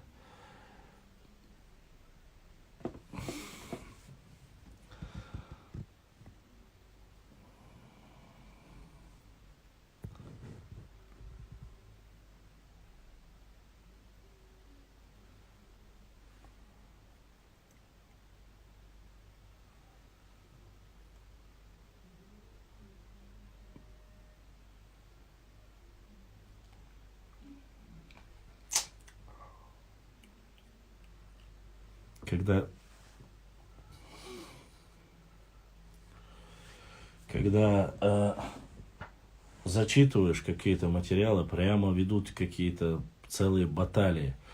Когда ты уже ждешь, готов отвечать на вопросы, и обсуждать и говорить насчет чего-то, все молчат. Ибрahim, сколько у нас в Ютубе человек?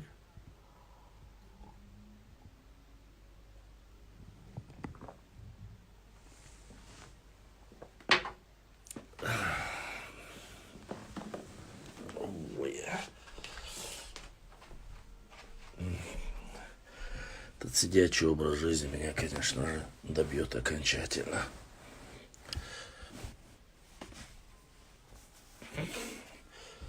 Семьдесят два.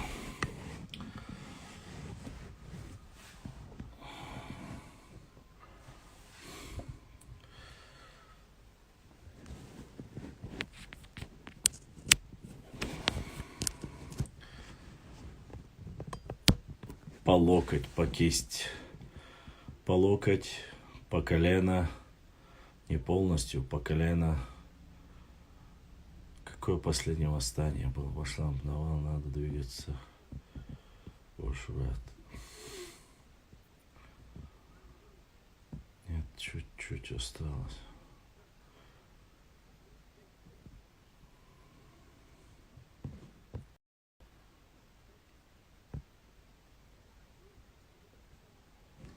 Ну, Пирогова уже описано было. Если я не ошибаюсь, у хирурга Пирогова нижняя часть ноги висела там на кости. Верхняя часть, один глаз, рука и нога. Гулять не получается пока.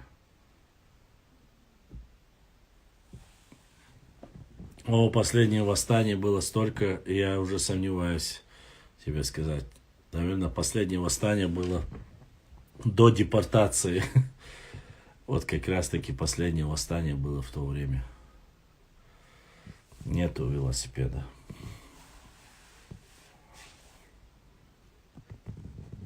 Бено нету, ни велосипеда нету, ни Apple Watch нету.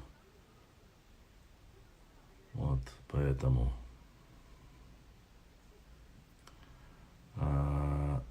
Ну, если с учетом того, что до 300 человек ушли в горы, братья Исраиловы, все они, восстание, я считаю, что было вот перед депортацией последнее. 100-дневные бои. Но 100-дневные бои это все-таки не восстание. Это уже немножко другое. 100-дневные бои там уже больше политические.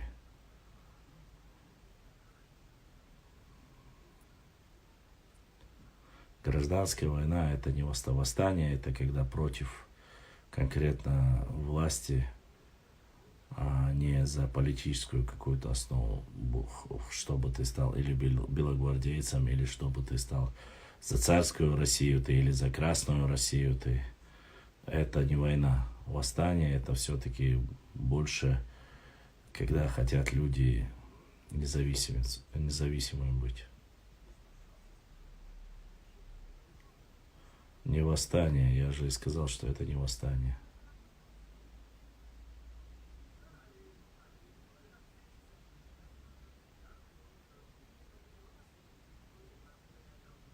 Дорогие друзья, не забудьте ставить лайки и подписаться на канал, кто еще... Исторические документы якобы говорят, что на самом деле он вначале был заслан туда. И в конце концов внедрился до такой степени, что он остался на той стороне. Он был такой же, говорят, на стороне, как и Асланбек, что он был якобы на стороне красногвардейцев. Хотя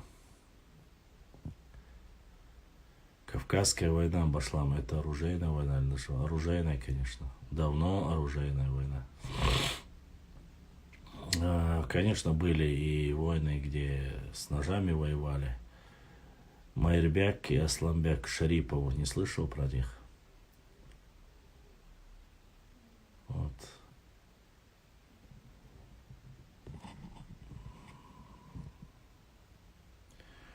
Да, тоже верно. Есть такое дело.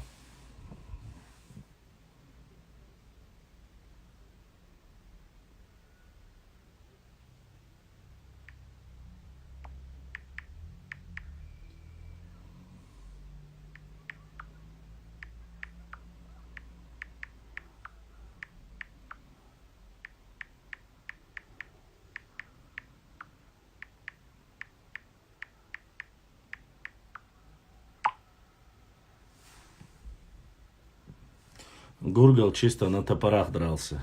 А, нет, на пушках, на пушках.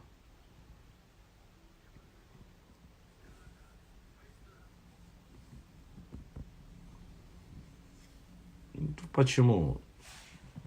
Брат, не только братья.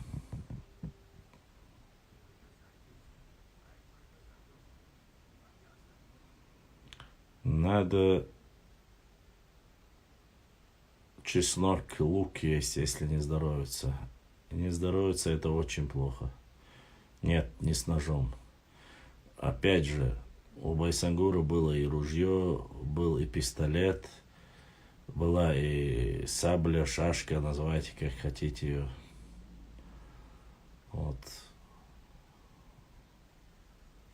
Ничего, если болеешь, да, можешь, отдохни.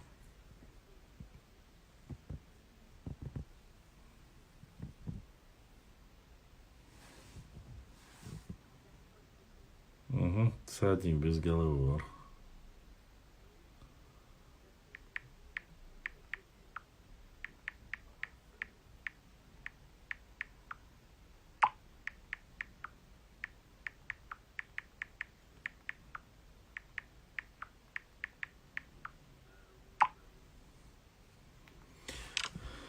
Так, перцовку надо. Бойс, ассаламу алейкум, Башлам, расскажи про Талхига с какого тейпа. Талхиг из Куршалой, тейпа Куршло.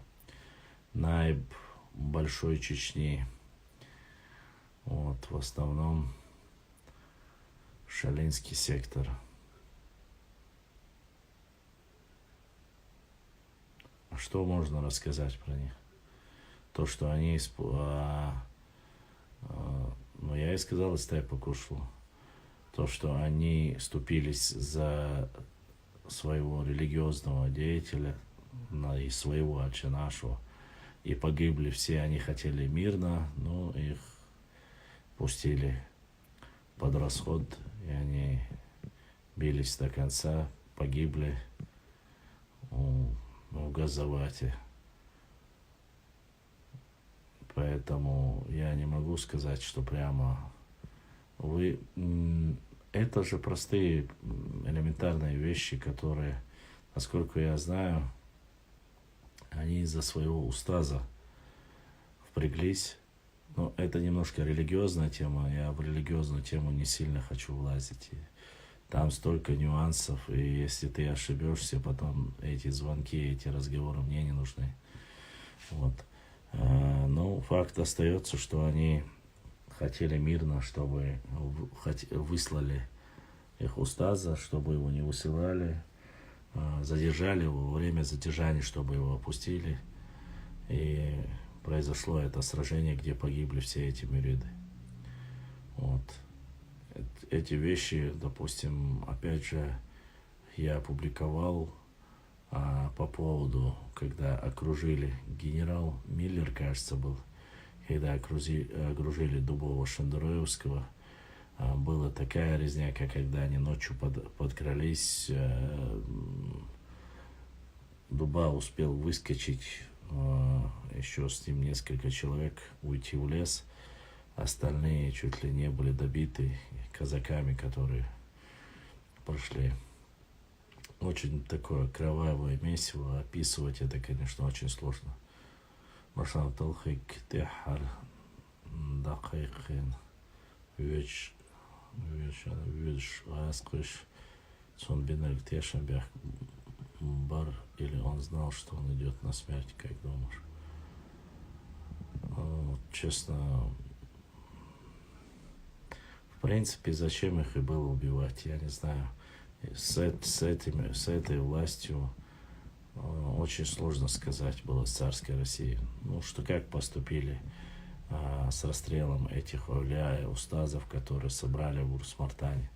Точно так же обещали, говорили, Талхик, Батуко, всем им обещали, что они останутся наибами на своих землях, что их не тронут, оружие оставят. Но царская власть не оставляла никого, кто когда-то был на той стороне. Поэтому сложно сказать мне, по крайней мере. Ну, обошлись с ним, конечно, рассказы про него не в лучшую сторону, конечно. Пошла, можешь рассказать про бой мюридов с царскими войсками недалеко от Шали? Я же только что об этом рассказал. Вот. Опять же, кому герою, кому кажется по-разному. Для меня, честно сказать, немножко непонятна жизнь этих всех наибов. Саадулла погиб, Батуко, Талхик были, их ненавидели. Сюнхилцаацига, договор были у многих, амин.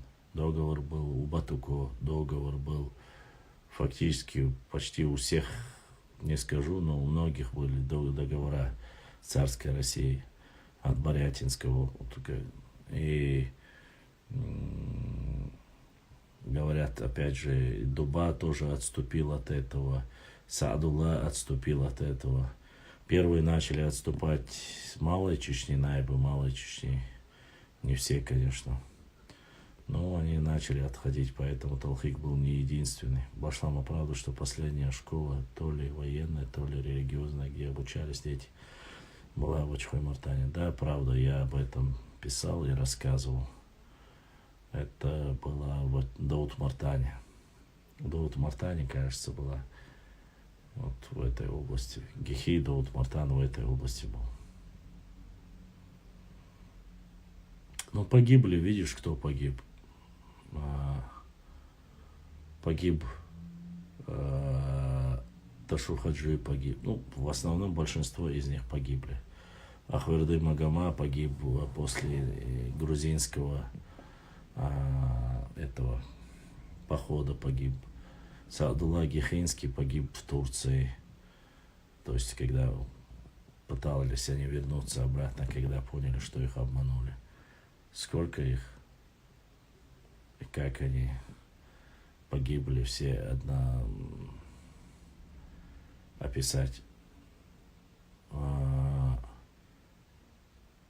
Бельто Бейбулат погиб от отравления, его отравили. Многие. Байсангур Биноевский до конца сопротивлялся. Вот. Но попал в плен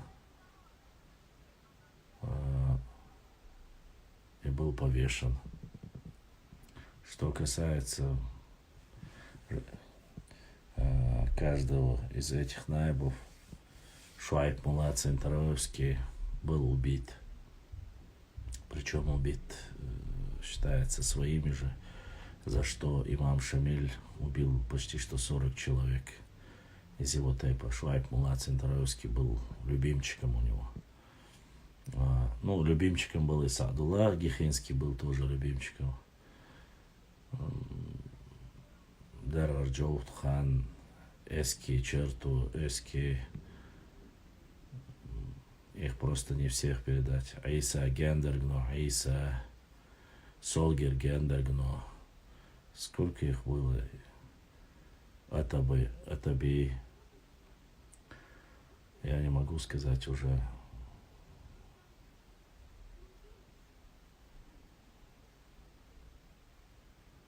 Нет, я бы не был наибол. Я бы, может быть, и был бы, но уж точно не на стороне Сюля, точно. У меня свои взгляды. Сайнохчиш хырворсы, но Сюля де ахват нам хырвацер. Да, лазл, амин. Нет, не обезглавил.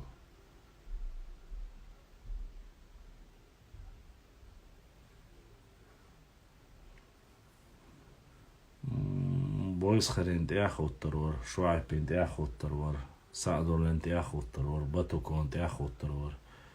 Но Цун tiam xuttarvācer.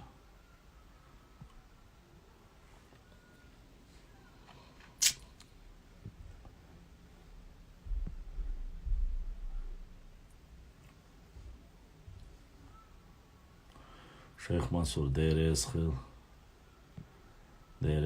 да, дух, да, дольшу. Ты не слышишь меня, мне кажется. Сейч ан ты охоттар бах, а сцан ты охоттар бах.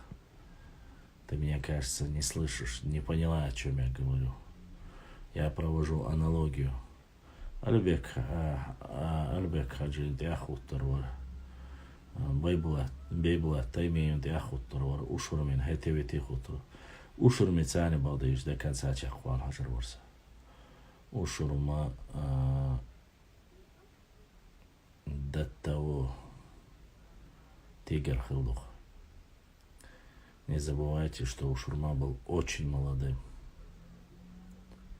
Очень молодым был.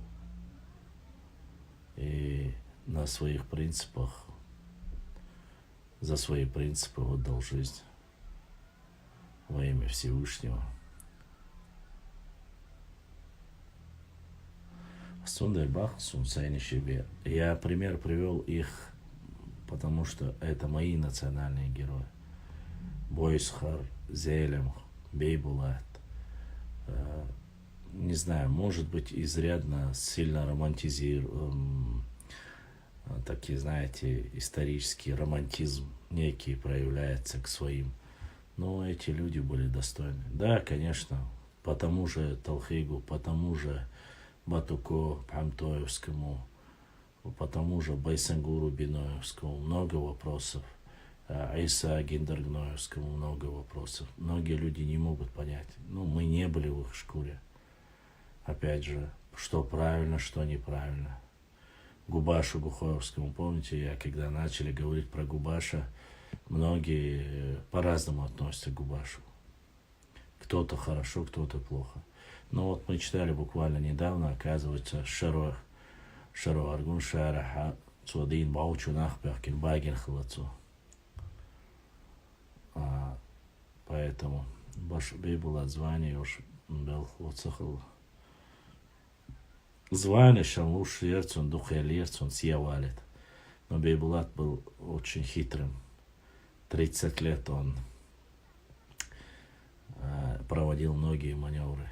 Диаволе, ща уже все угомонится, дынаоле, ща мелил теперь слабость, мечат его увез худухаху и удов модельная давуди, ю этметик шулайны теперь слабый йол шметик штельечи, Бейбулат ток цогал хла. Но он был таким, каким должен был быть генерал. Вот. Победу, в принципе, в двух самых великих сражениях, Ичкеринское и Даргинское сражение, обе сражения выиграли чеченские полководцы во главе. Поэтому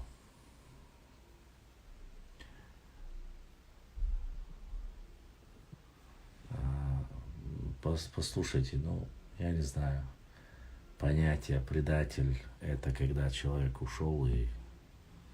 Ассаламу алейкум, башлам брат, YouTube канал Чуахья Зенир, Масид туз вопрос Делир, но там админы между собой общаются, нормально вопрос не передают.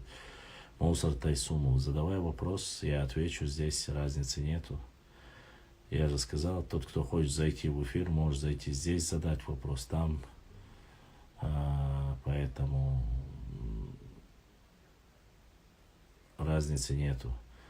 Не говори бесполезные, админы там хорошие, наши братья, наши сестры, может, не увидели, может, много чего. Ты задавай вопрос, я обязательно отвечу.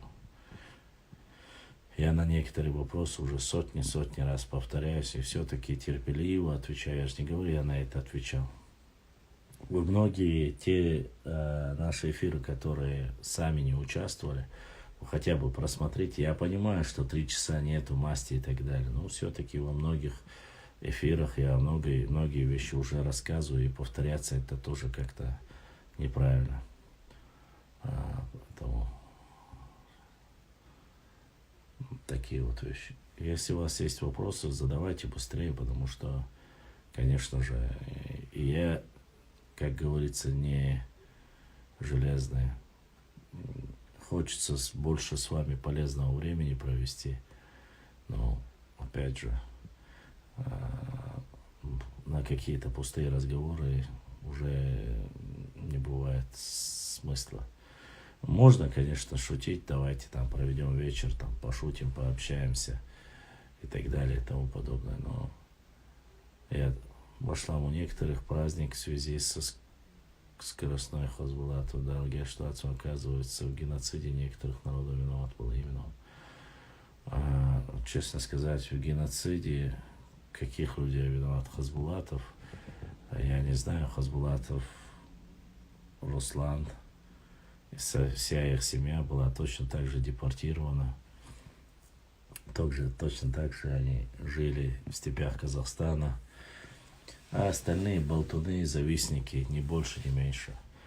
Если бы НДРС Хилмусор, если бы, как говорится, их человек был бы, Руслан Хазбулатов был их национальностью, они бы говорили везде, во всем мире пытались бы сказать. Но он нохчий, и надо его оклеветать, надо ему сказать. Он-то уже перед Всевышним, ему-то ничего не прилипнет. Но Руслан Хазбулатов, стоит отдать должное, один из умнейших людей, достойный сын нохчий народа. Каждому свое. Это как, знаете, Махмуд Асимбаев. Для кого-то это великий человек, а для кого-то он там чуть ли не предатель и все что такое там начинает говорить. Сами люди, которые даже половина ничего не достигают, не достигнут и не достигают, не пытаются там что-то хорошее показать со стороны нашего народа, сидят, обсуждают, пишут свои писульки и так далее и тому подобное. Ну ты сам постарайся чего-то достичь. Постарайся, достигни что-нибудь. Если ты станешь его уровня, тогда ты можешь говорить. Если нет, ну, это то же самое, что и у нас в эфире. Заходит, вот ты говоришь, ты вот это. Никто тебя не заставляет, никто тебе ничего не говорит. Здесь насильно никто не держит. Зашел, задал вопрос интересный, пообщался, да, нет. Можешь уйти. Ни больше, ни меньше. Башлам турки, казахи, киргизы, как они может быть один народ? Турки вообще не похожи на казахов. Тюрки и турки это разные вещи. Там же тюркский народ, они под себя говорят, опять же, честно скажу, это не мое дело, и честно, не твое и не наше это дело. Оставь ты их в покое. Считают они себя единым народом? Конечно же нет. Даже и кумыки, некоторые кумыки есть, когда ты говоришь, у вас тюркский язык, они говорят, нет, у нас не тюркский. А чисто кумыкский язык. Вот. Ну, они относят себя к одной языковой культуре, да и благо, пускай мне дела, честно, нет до них. Они тюркоязычные, а могут быть и абсолютно разные ДНК, язык один, у них культура вполне может быть тоже одна, не хоть и не у всех. Кочевые племена есть кочевые племена. Вот. Я, честно сказать, не пытаюсь никаким образом терять время на их историю. На меня касается это только наша история. Вот сегодня зачитываешь, узнаешь там, какие реки, где, что, горы, все наше. Вот это меня интересно. Вот знаете, самое важное, что мы не интересуемся своим чем-то. Вот древняя история, урарту, хуриты, дзурдзуки, кистинцы. Каждый момент, когда что-то новое зацепится, карта, история, ссылка, на своем мы не держимся. Реально на своем мы не держимся. Вот нам чужое вот надо узнать, что же там у африканцев, что же там, вот я не знаю, у нибелунгов или у кого-то. Начинает говорить, допустим, когда он зашел, профессор, академик, кумыкский Асунчуанери, я начал с этим человеком говорить, я его слушаю, головой мотаю. Да, он рассказывает всякую чушь, что они кемерийцы, что они гунны и все остальное. Ну, посмотришь, откуда вы произошли гунны. Гунна, хунна их называют. Это северо-восток или северо-западная часть Китая. Это китайские племена. Ну, тогда, получается, кумыки – это потомки тех же китайцев. Понимаешь? Опять же, начинают говорить, допустим, есть ветка Q. И они говорят, что Q это вот относится обязательно. Все говорят, что Q это вот монголы, или монголоидная раса, или тюркская раса. Начинают. Ну, заходишь под ветку Q, смотришь место их обитания. Вообще ДНК ветка показывает. Есть часть, которая показывает в Алтае. Часть показывает в Сибири. Большая часть показывает Северная Америка. То есть индейцы и так далее. И дальше там идет ветка Q. Но, чтобы вот задеть кому-то что-то сказать, нужно сказать, что Q это вот относится именно к этим. Но хигумда отца, вы же наглядно знаете, как выглядит монголоидная раса, как выглядит негроидная раса, как выглядит кавказианская раса, да? Или ныне русским языком там европеоидная раса. Ну вот смотришь, изучаешь, ты по человеку можешь сказать, относится он или не относится к этому или иному. Болтать, говорить, уже когда переходит на личности, переходит на что-то вот, окей, мы обсуждаем личность Шамиля. Там, правильный поступок, неправильный поступок. Опять же, я говорю, если бы Байсангур Биноевский, они бы признали, что он был на Гунибе, что он был, все остальное бы признали бы. Если бы он не был бы чеченцем, или если бы он там остался, или сдался, или погиб бы там, на Гунибе. Но главное, чтобы нохчи сахальчане. Вся проблема в том, что Байсангур Биноевский нохчи, и что он ушел оттуда. Мы говорим, что это было, они говорят, что этого не было. Вот. Где правда? В чем истина? До сих пор со всех сторон обливают, начинают говорить то одно, то другое. Ва алейкум ассалам. Точно так же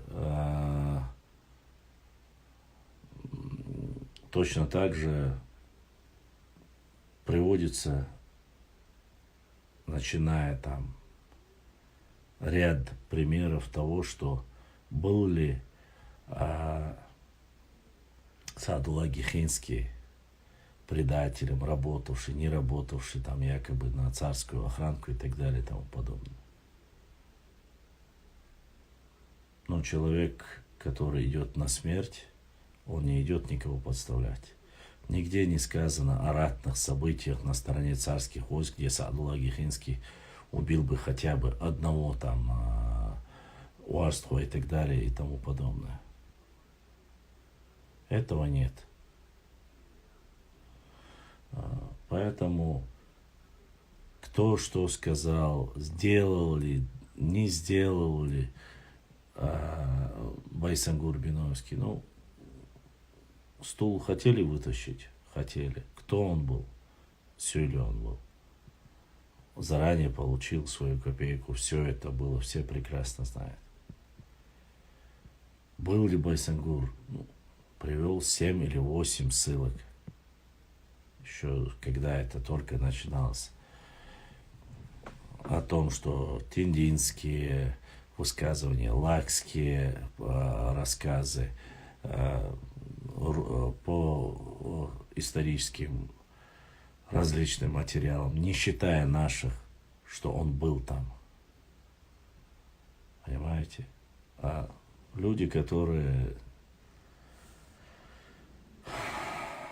ничего даже и половина из этого не сделали, пытаются осуждать. Но у них очень хорошая связка. У нас проблема в том, что у нас есть некий истеблишмент, который говорит, нету ни одного документа, что он был там. У них цепляются за каждое. Написал книгу Юсуп Дадаев, там, у которого там, не знаю, половина, говорят, и черт его знает, какой он национальности, но он написал про имама Шамиля книгу. И он там четко, опять же, ссылаясь на то, что там были высказывания того, что шейх Байсангур Биновский был. Что сделали Сюли? Со всех сторон даб накинулись, нашли его, сказали, заставили переделать книгу, которую он переиздал книгу, на котором уже потом пишет, что Байсангура Биновского не было. Понимаете? Не было на Гунебе. Не то, что это. Есть те, которые говорят, что в начале, и это же Петимат Тахнаева, все остальные, еще буквально до этого, утверждали, что вообще его не было. Потом показали ордена Байсангура Биновского. Потом оказалось, что был Байсангур Биновский, что это личность. Потом указали, ауховцы показали место его захоронения, где скрыли. Когда все это всплыло, потом закрыли рты. Началась береберда о том, что он не был на Гунибе. Потом начали говорить, что он не был даже чеченцем, якобы Байсангур Биновский был Сюли. Пришли в это село Чумо или Чухо, как оно называется. Прямые потомки, имеется в виду по братьям у Байсангура Биновского не осталось прямых потомков. У него было 2 сына, и оба они погибли. Погибли, один был странным образом умер по возвращению, не доезжая до дома в Астрахани где-то, а второй тоже погиб. Но прямых потомков нет. По брату, у него их было 9 братьев, и по братской стороне. Они поехали в это селение, где кто это сказал. Они сказали, что у них нету никакого родства с биноевцами. Есть просто, они дружили, в гости ездили, видео сняли, залили это. Это вот, как говорится, тоже опровергли. Поэтому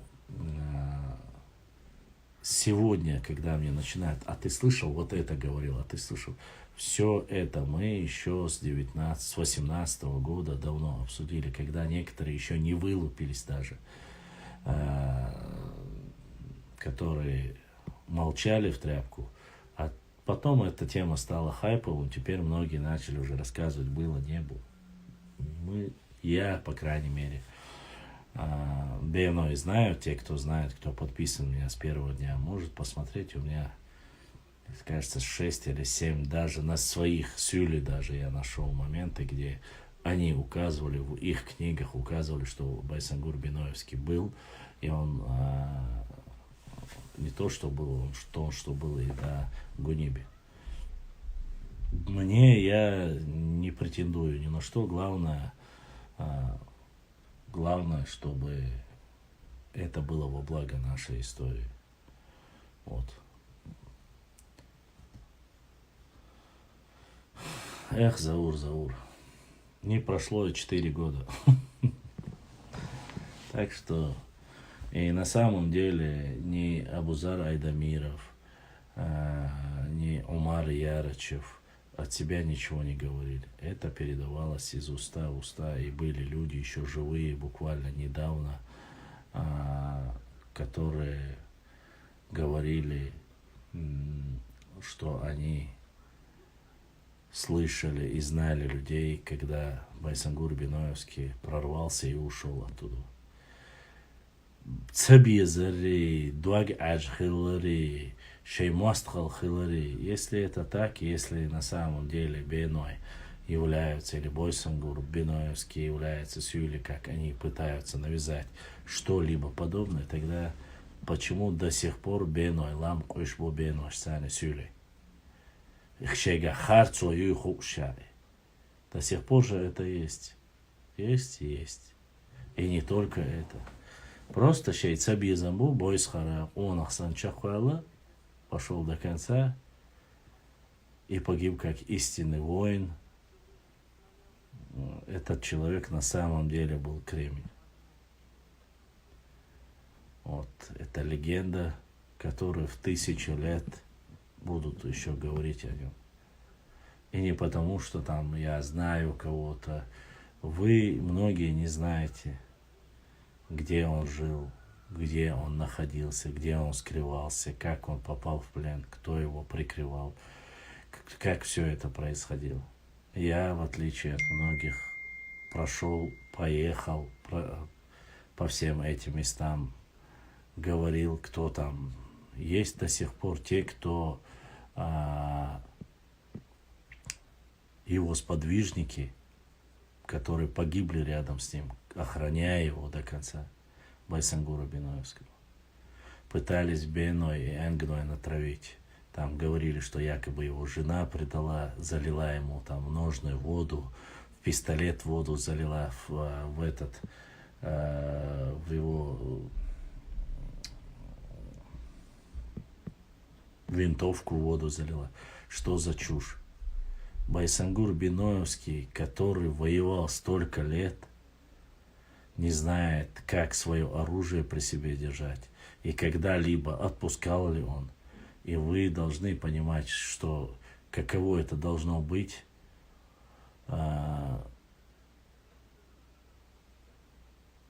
чтобы человек, который всю жизнь был готов умереть, всегда при себе оружие держал. Но надо вот стравить между собой Биной и Энгной.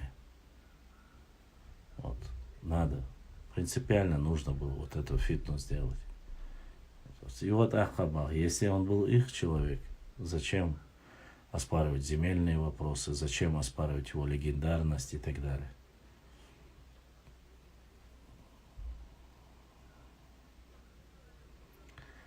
Бено, ты не поверишь, Бено Бенаси. Говорят не только это. Поверь мне.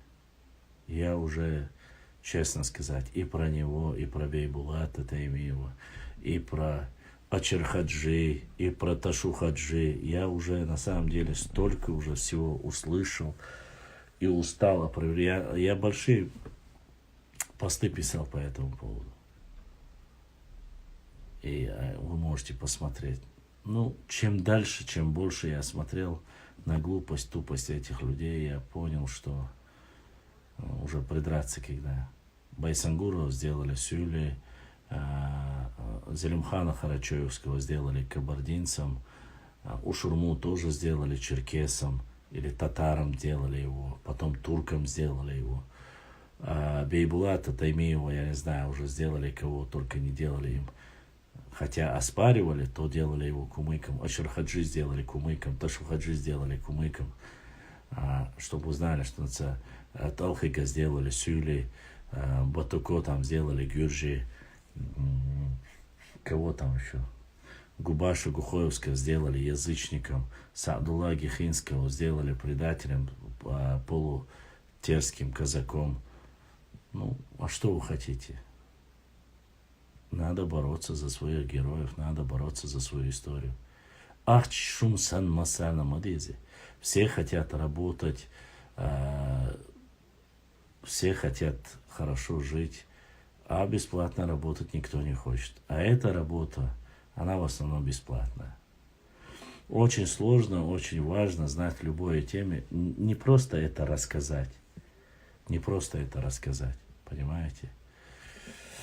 Нужно приводить какие-то обоснования. Я же поэтому говорил. Когда я говорю, оскорбляют женщин, многие хлопают глазами там. Ну и что? Пропускает. Допустим, Гунвай тейп это за 100 тысяч, почти что 100 тысяч на тейп.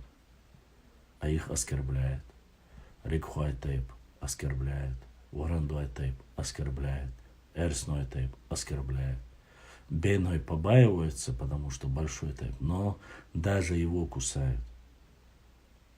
А вся причина в чем? Начинает говорить, ну, твои предки когда-то дали убежище этим людям, стали защитой для этого человека. А сегодня ты осуждаешь, зачем его защитили, зачем и так далее. Если этот человек, пройдя столько времени, допустил какую-то ошибку, оплошность, которая несет позор на наш народ, просто-напросто тогда нужно сказать, ты неблагодарный человек, которого мы приняли. Давай, ты так, вот да, айнчики, давай езжай, Ардис. А не обвинять всех и вся вокруг. Вот эти разговоры, к сожалению, есть. Ненужные разговоры есть. It's инновации, хар иштуевации. Не надо клеветать на наши тейпы. Нет, не могут. Не могут. Бена Бенаси. Не могут. Но очень сложно это сделать с родственными народами. Могу объяснить тебе почему. Допустим, примерно возьмем, да, J1, J2. Самый крупный считается, да? А как ты докажешь?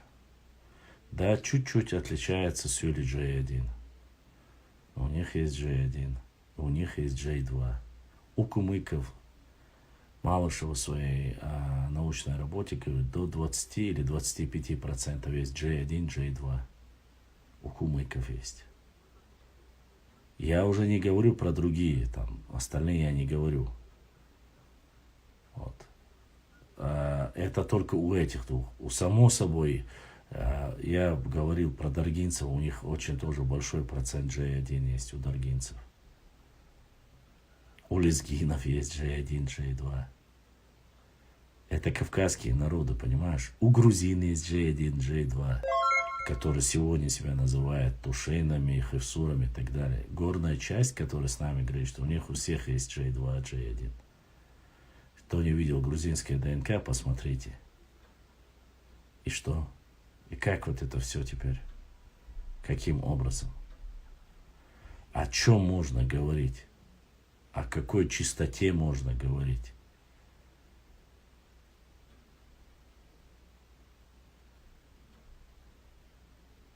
Понимаете? Это и плюс ко всему, все, что из них есть, опять же, ДНК, не забывайте, не показывает национальность. ДНК показывает только родство. Национальность ДНК не показывает. Вот в этом большая проблема. И все как один говорят об этом. Ну, как-то мы от национальных героев перешли к генетике. Да нет, она не затихла, ДНК как шла, так и идет. Ну, просто с тестами сложновато, потому что тесты отвозились в основном в Скандинавию, там сдавали. Российский ДНК-проект как работал, так и работает, но он не считает, наш не считает его супер пафосным. Нам нужно обязательно в Данию, туда. Вот. А что касается этих работ, я читал по ДНК, как некоторые журналисты давали всем компаниям, большим компаниям ДНК, платили им, и чтобы проверить, насколько совпадает, не совпадает. И 4 или 5 компаний давали абсолютно разные разбросы, и мутацию разную давали, и место там появления разное давали. Поэтому Ну, многим это не нравится. Но ДНК это можно вот как в дополнение бросить. Но то же самое ДНК показало, что никакой разницы нету между Уарстхуай и Нохчи, там, допустим.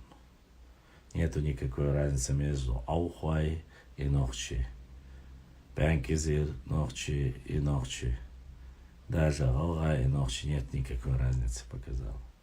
Но несмотря на это, даже этими цифрами пытались играть некоторые люди. Вот. Важное совсем другое. Важно то, что наш народ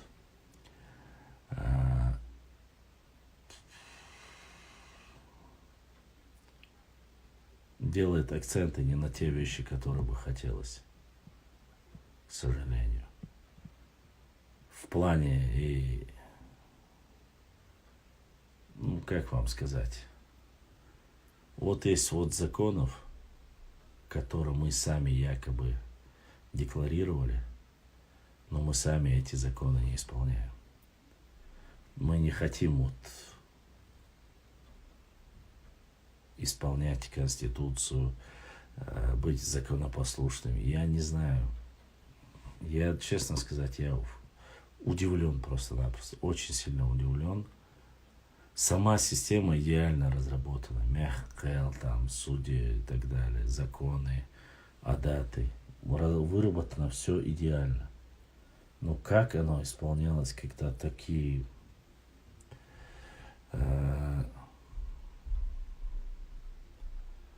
да, есть такое, как исполняется, как это все доводилось до ума. Хотя, допустим, по эмигрирующим чеченцам, кистинцам, которые ушли в Грузию, каждое второе это семья кровники, это семья кровники, это семья кровники, это семья кровники. То есть убийство за убийством были. Я не знаю, как это все регулировали, как это все было, потому что законы вообще не исполнялись. Вот. Бено, а я это кофе, хамса качаса балык дичь. Если я кофе сейчас выпью, я вообще буду бодрить. Поэтому я купил какой-то кофе, но оно такое оказалось. Тогда вообще, наверное, не прощалась кровная месть. Я систему этот мягкал, все, как можно законы издавать и самим не исполнять их. Мы выбираем Конституцию, сами не соблюдаем ее. Это для меня непонятно. Башлам, ассаламу алейкум. Среди чеченцев много защитников этой кучки Ингушеева в главе с Бузатаном. В этом проблема. Я не думал, что их так много. Тогда более лояльно. На какой почве были убийства? Кровные. Карт-нуар купи. Авал карт-нуар. Карт-нуары, кеги. Так-то, если покупать, я-то знаю, что нужно было купить. Но речь не об этом. Не дадим почву для Амины, Бену Бенаси. Суварим я отправил отдохнуть, чтобы он эти детские рассказы не рассказывал. Да, Амин. Я же отправил. Вот. И все же та же самая малоземелье. Алейкум ассалам. Кража, не кража. Почему ингуши считают кистинцев ингушами? Потому что часть кистинцев, которые малые кистинцев звали, они входили в состав, входит в состав сегодня Ингушетии. Поэтому и считают. Вот. Бытовуха тоже была. Добыча была.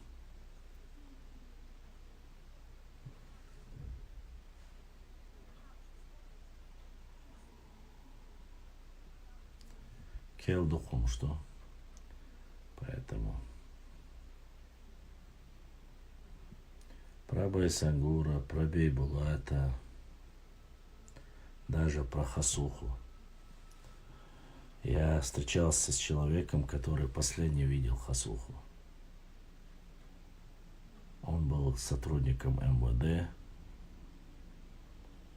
и он последний видел труп хасухи. И когда сегодня ему показываешь фото, которое раскидывают, все якобы говорят, что это хасуха, он говорит абсолютно, что это не такой человек. И не его фото. А он видел его последним. Шенху, что дуа дяшат суцут, я аэч дяшат суцун. Но факт, что его труп забрали, потом увезли неизвестно куда. Очень странно. Все фиксируется, каждая деталь фиксируется. Где кто похоронен, если сожжен там, в крематории сожжен. Подетально записывающая все царская Россия не записала, где похоронен шейх Мансур. Вот они все записывают подетально, а где похоронен Ушурма шейх Мансур, они не записали. Человека, которого хотели они 9 лет убрать, 8-9 лет. Называли лжепророком. Все экспедиции, которые были в основном в Центральном Кавказе, они потом уже и пишут, что все это было только для того, чтобы уничтожить лжепророка шейх Мансура. Поэтому я не знаю, честно сказать. Очень странных вещей много. Но Цюли сейчас пытаются, вроде бы у них получилось вернуть голову Хаджи Мурата обратно на родину историческую. Они смогли. Я думаю, что смогли. Башлама была малая, Ингушетия как малая, да, была. Но они все, это вот такая узкая петля, вот эта коса. Там и находилась большая, малая Ингушетия. Я не знаю, почему ее называли там. Это вообще маленькое расстояние, ну, они называли ее. Есть на карте, по крайней мере, я видел. На одной карте. Или на 2 картах я видел его. Ва алейкум ассаламу ва рахматуллахи ва баракатуху. Даже для себя, каждый раз читая, изучая, нахожу что-то новое. Все говорят, вот, бирже. Вот я начал уже 2 дня подряд, я по чуть-чуть зачитываю о Малой Чечне. И этой информации почти нигде нету. Общих каких-то местах есть. Вот. Общих чертах есть, а вот детально про Малую Чечню ничего нету. Что да как происходило. И никто не говорит об этом. Очень странно. Вот такие вот дела.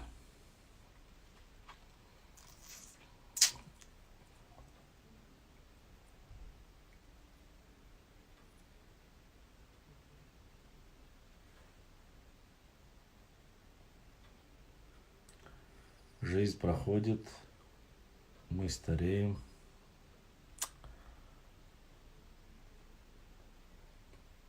Так подумаешь, 40 зим, 40 осени, 40 весен и 40 лет прошли. Это очень много. Это очень много, если так подумать. А тебе кажется, что ты до сих пор такой молодой. Такова жизнь. Каково было нашим национальным героям, это просто не передать. История. Ой, ну, чуват яш бешк язык бух. Чуват яшам бешам почти бабац. И дейца уже кадве лабалдык дейч. А Эльче, Цельче бесполезно, да, из-за вроде бы говоришь.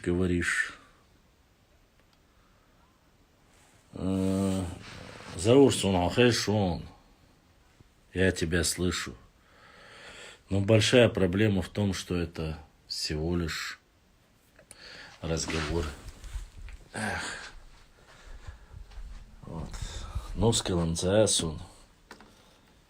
Мне бы закончить проект. Начиная что-то делать, но довести до конца никак не получается.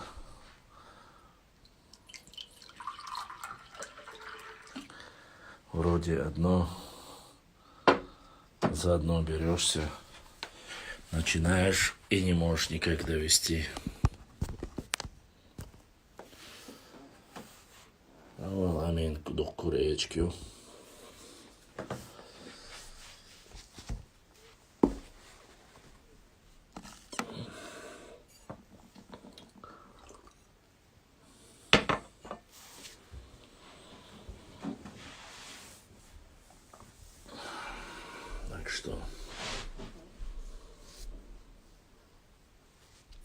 Так что вот такие вот дела. История, конечно, очень обидно, когда какой-то непонятный кекс, даже не твоего происхождения, может написать книгу. Она в таким мелким шрифтом.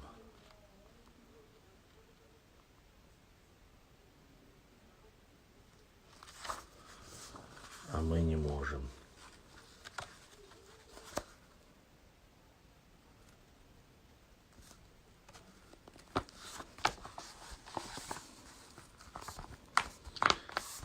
Это, конечно, есть большая проблема. Ну, кто платит, тот и заказывает музыку. Если бы за это платили, я думаю, что у нас было бы очень много книг разных. А вот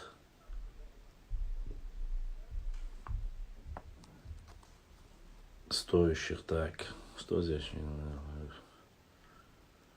И только в начале прошлого столетия появились на плоскости в пределах. Предание говорит, что на плоскости очень господствовали разновременно нагайцы русские. Русские не могли калмыки. Ну вот видите, предания эти темные, звездных часто противоречивы, так что нужно много проницательности, чтобы постичь их истинный смысл. Надо полагать, что с основанием Золотой Орды татары завладели плоскостью Чечни. Ну, хоть что-то хорошее написал Бирже.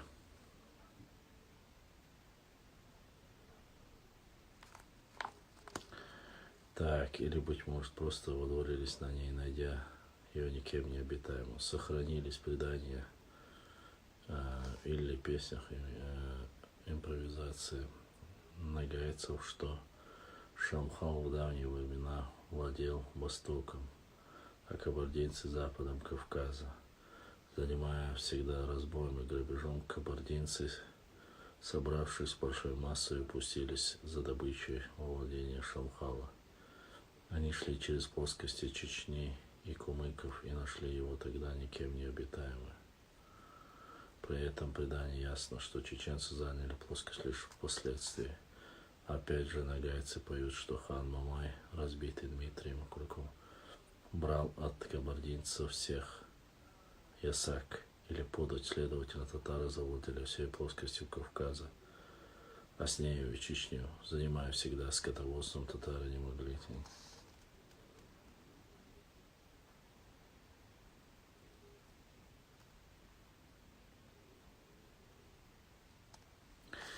Интересная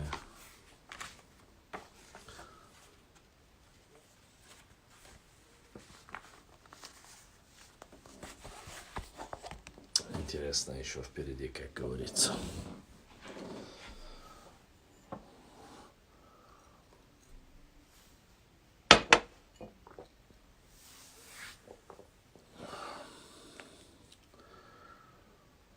Каждое свое, каждое о своем.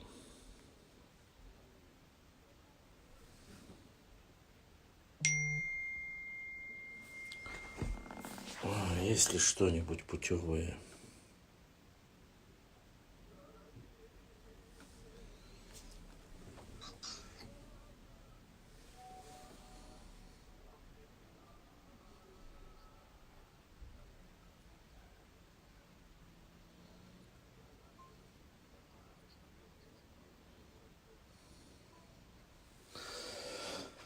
Да.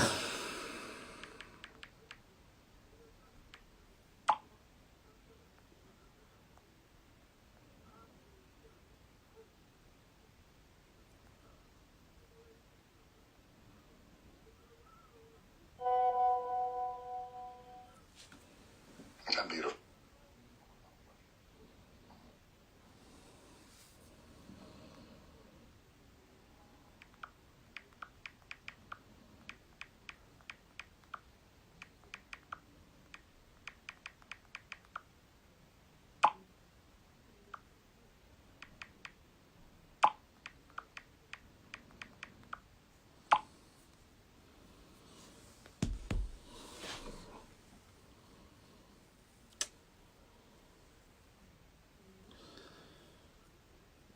Так, друзья, задавайте вопросы.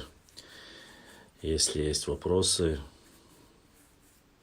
я отвечу, чтобы ни ваше, ни свое дорогое время не тратить. Я сегодня должен был, по идее, конечно же, планировал на часок-другой, но уже, как всегда, иду на 3-й час.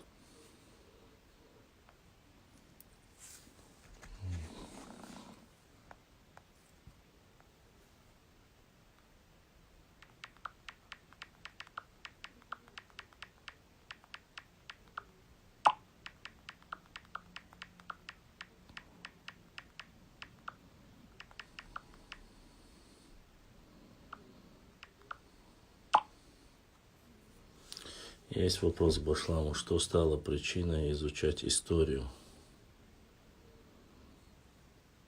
Любовь к истории, к своему народу. Честно сказать, в основном мировой истории. Есть вначале, честно скажу, моей слабостью, мечтой была стать адвокатом. Вот не знаю почему, но очень сильно. Вот я думал, что 100%. Но и история, юриспруденция шла рядом. Потом, когда увлекся, поступил на исторический факультет, начал изучать, узнавать. Это все начало идти параллельно. Я понял, что история – это все. В дальнейшем история показала, что она очень имеет свойство повторяться. Предательство, обман, провокации, подлость. Все это в истории показывается. Кто это сделал единожды, это обязательно повторяется 2-й, 3-й, 4-й раз. И если человек не поймет, что если это не исправить, что это будет всегда повторяться, то этот человек конченый дебил или правильно с ним поступает так. И вот так втянулся в историю. Вот. Потом политтехнологию, геополитику, политику. Но геополитика и политика – это вещь, которая должна очень сильно подпитываться финансово. То есть я пытался найти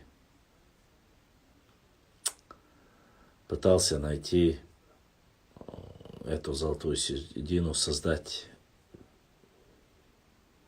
группу людей, которые с идеей изменить что-то, провести какие-то реформы, какое-то позитивное изменение. Но, к сожалению, когда попадаешь в систему, ты пытаешься уже потом или течешь по течению, или ассаламу алейкум. Вот. Так получается, что команда не всегда справляется и до конца. У нас люди, которые идут до конца с тобой по жизни, которые принципиальных людей очень мало. И стоит поманить, дать что-то лучшее, выгодное, ты теряешь людей. Так и получилось у меня, к сожалению. Тихо, молча. Но хам цевела расун, хам яетна.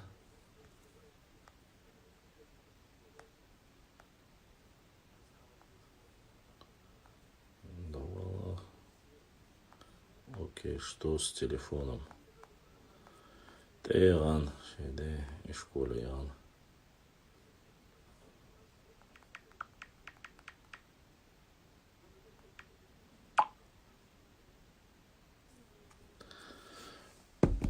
Башлам. Дальше. Башлам, что докатил на той карте, не узнал. Эту карту я не смог открыть. Поэтому, к сожалению, на этом стопорнулся. Сайт, то, что мы с тобой говорили, там определенные нужно заплатить. А это я оставил. Ассаламу алейкум, алейкум, можно прочитать Бакаева.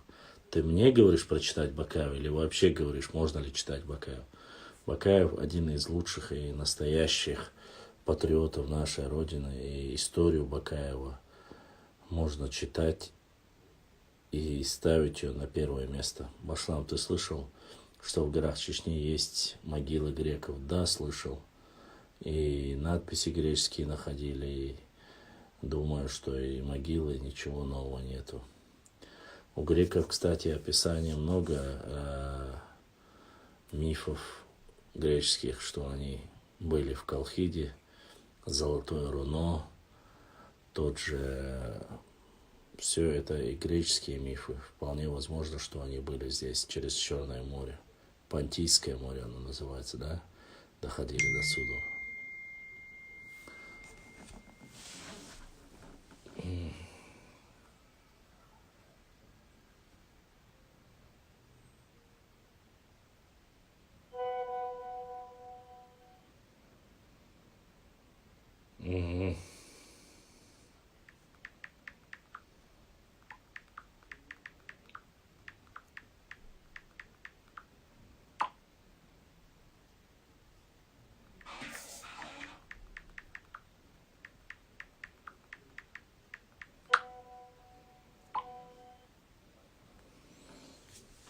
Так вот.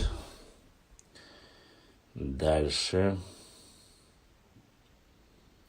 Омар Нохчу. Коколхо. Кто они? Про ингушей я рассказывать не буду. Это не ко мне. Это ингушская история. В Грозном еще до войны было греческое кладбище. 300 спартанцев. 300 спартанцев не про нас. Пошла, я предлагал создать исторический кружок. Нам все вместе сделать членские взносы на устав. Никто не будет делать никакие взносы. Я прекрасно знаю это. Башлам Баркал, за ответ ты на своем месте. И то, что ты хотел стать адвокатом, это говорит о том, что ты всегда искал справедливость. Дерия Схил хотел, очень сильно хотел. Греки же называли нас люди в черных одеждах. Не знаю, как они нас назвали, ничего подобного не слышал. Вот. А что касается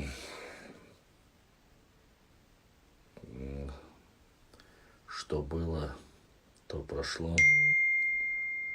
Давала дел давал да свободе бахтиша. Давала хамиру вахинс муния. А дикаду.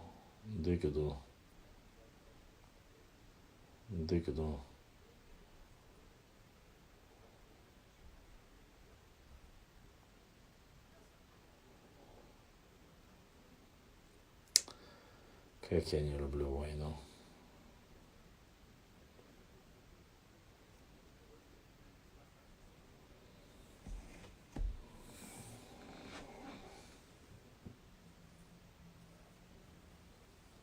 Не нужны фанатики.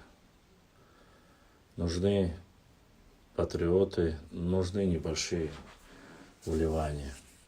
В принципе, чтобы можно было провести. Ну, Умар Курчелоевский задонатил, брат Умар с Ютуба.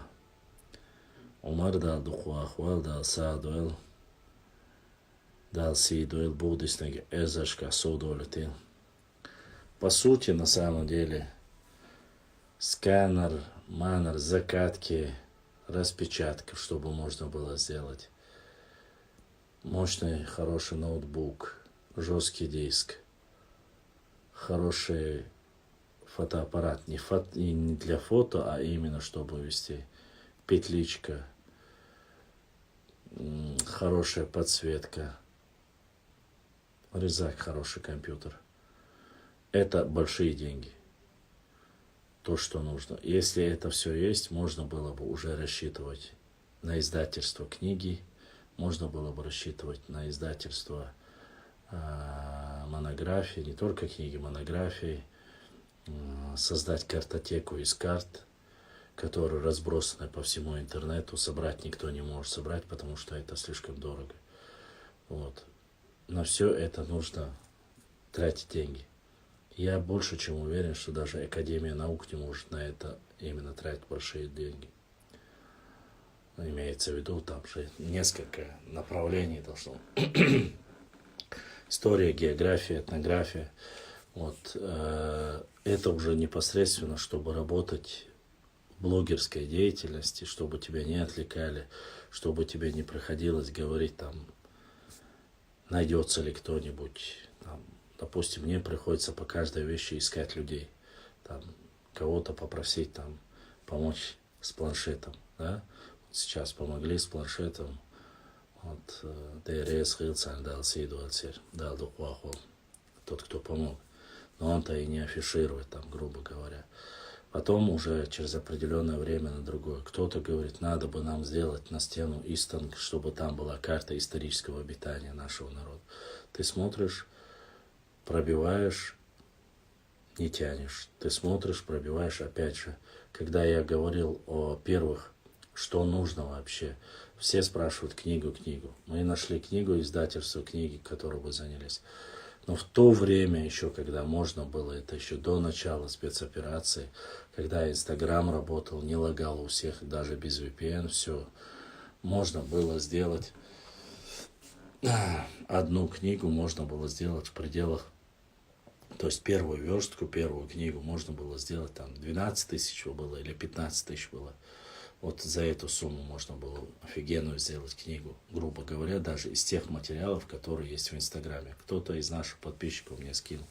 То есть они делали редактирование, верстку делали, повторность убирали, фотографии чисто исторические выбирали, то есть которые есть подтверждение. Вот это нужно было сделать. Можно было сделать, то есть, точнее, в то время. И в то время еще, когда я начал выезжать в горные части, мы начали говорить. Опять же договорились насчет фотоаппарата. Один брат прислал с Германии фотоаппарат, но этот фотоаппарат, или то, что который там Юник сказал по фотоаппарату, они негодны были, то есть это не подходили. В то время этот фотоаппарат стоил то ли 1300 было, то ли $1600 стоил он. Марк III, даже не последняя модель. С ним можно было сразу присоединиться, чтобы телефон не мучить, поставить его, присоединить петличку, то есть он профессиональный, как это делают там супер-пупер блогеры, можно было сделать с ним. Начали то же самое, давайте сделаем, давайте, осталось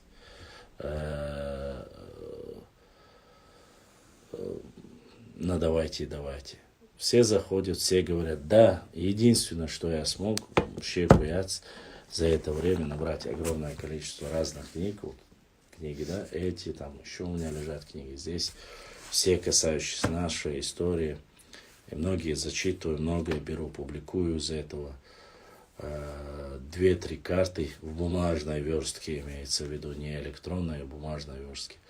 Понемногу, особенно старшее поколение, дают некоторые материалы. Я знаю, как делают другие. Я знаю, поскольку мне те люди, которые связывались со мной, они мне говорили, мы этому дали полевой материал, он опубликовал его, или он рассказывал, или он внес это в свою книгу. Я знаю об этом многое, я знаю, кто давал, как давал, но опять же, я этот материал проверял. Я не буду публиковать материалы, которые не имеют под собой обоснования. Если полевой материал, мне нужно село, возраст этого человека, фамилия, имя, отчество. Если есть видео, с видео, тем более было бы хорошо. Это все необходимо. Понимаете, нужно думать о будущем. Если завтра, послезавтра нас начнут упрекать в том, что ты берешь материал несуществующий и рассказываешь сказки, или обманываешь людей, или нет у тебя ссылок, куда ты можешь сослаться, это плагиат. Это не плагиат, это все просто Филькина грамота. Я не хочу этого. Честно не хочу. Я хочу чистой истории нашего народа. Это очень трудно. Это сложно. Но собираем. Сколько лет уже, понемножку. Одна книга, две книги. Зауру сказал, там, другому сказал, третьему сказал. Кто-то подарил книгу, кто-то дал там, чтобы проверить. Нет, ты можешь там дать рецензию и так далее и тому подобное. Пытаешься. Есть некоторые девчонки даже, которые намного больше пытаются помочь. Наши сестры, по крайней мере, одна из них есть.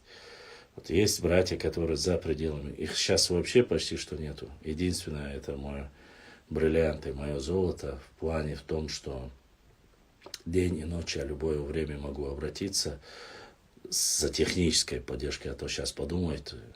Ибраим мне помогает очень сильно в этом. Вот, потому что у меня компьютера нету, у меня ничего нету, по сути, кроме там телефона. Но благодаря Ибраиму он вот как-то пытаемся раскрутить, делать все понемножку. Вот сейчас, вчера я буквально говорил с человеком, если получится, я хочу выехать. Опять же, если получится у нас выехать в горы, там есть одни моменты, и тоже поехать, подснять. Постараюсь закинуть вам интересно.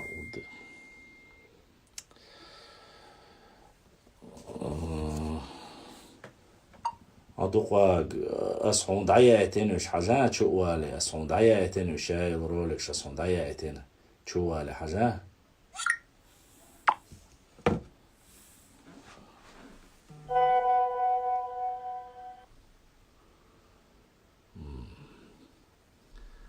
Ну, я вообще говорю, он помогает, потому что вот... И сейчас еще один брат появился, не знаю, по крайней мере, он делает все, чтобы... Вот и сегодня он как бы больше по его инициативе тоже вышли сегодня в эфир, он тоже ищет книги, пытается найти спонсора. Имя называть я не буду его. Ну, по крайней мере, пока, чтобы не сглазить. С ним тоже работаем. Найдем, сделаем. Не найдем, не сделаем.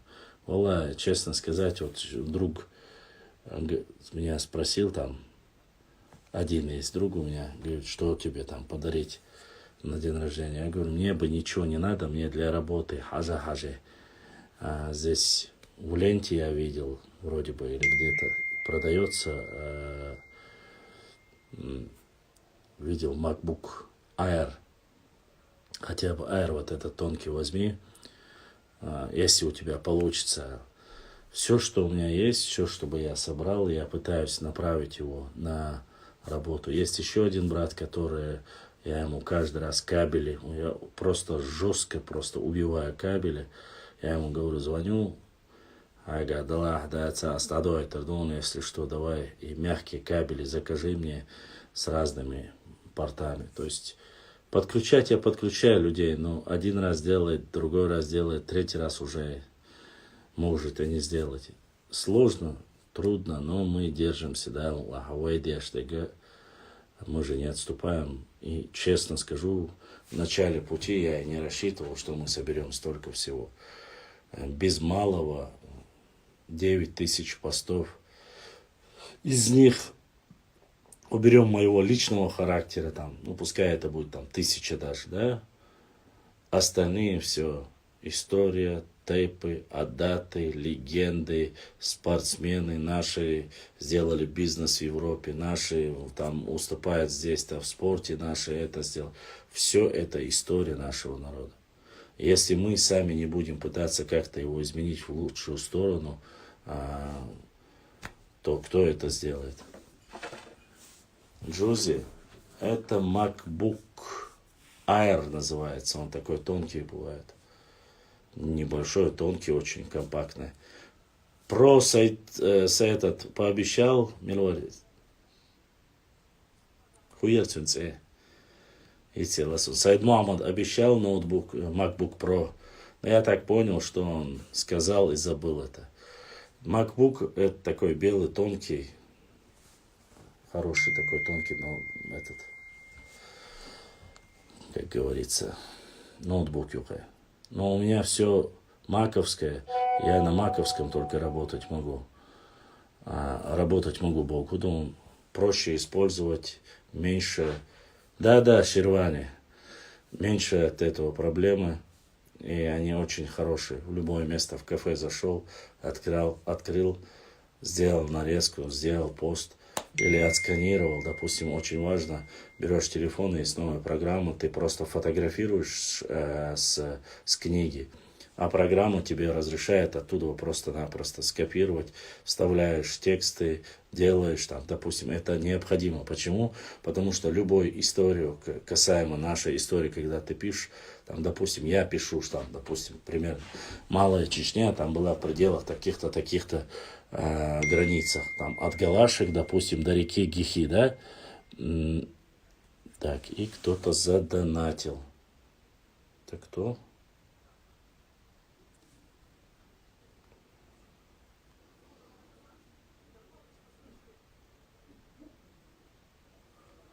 Васо задонатил. Васо, огромная благодарность за то, что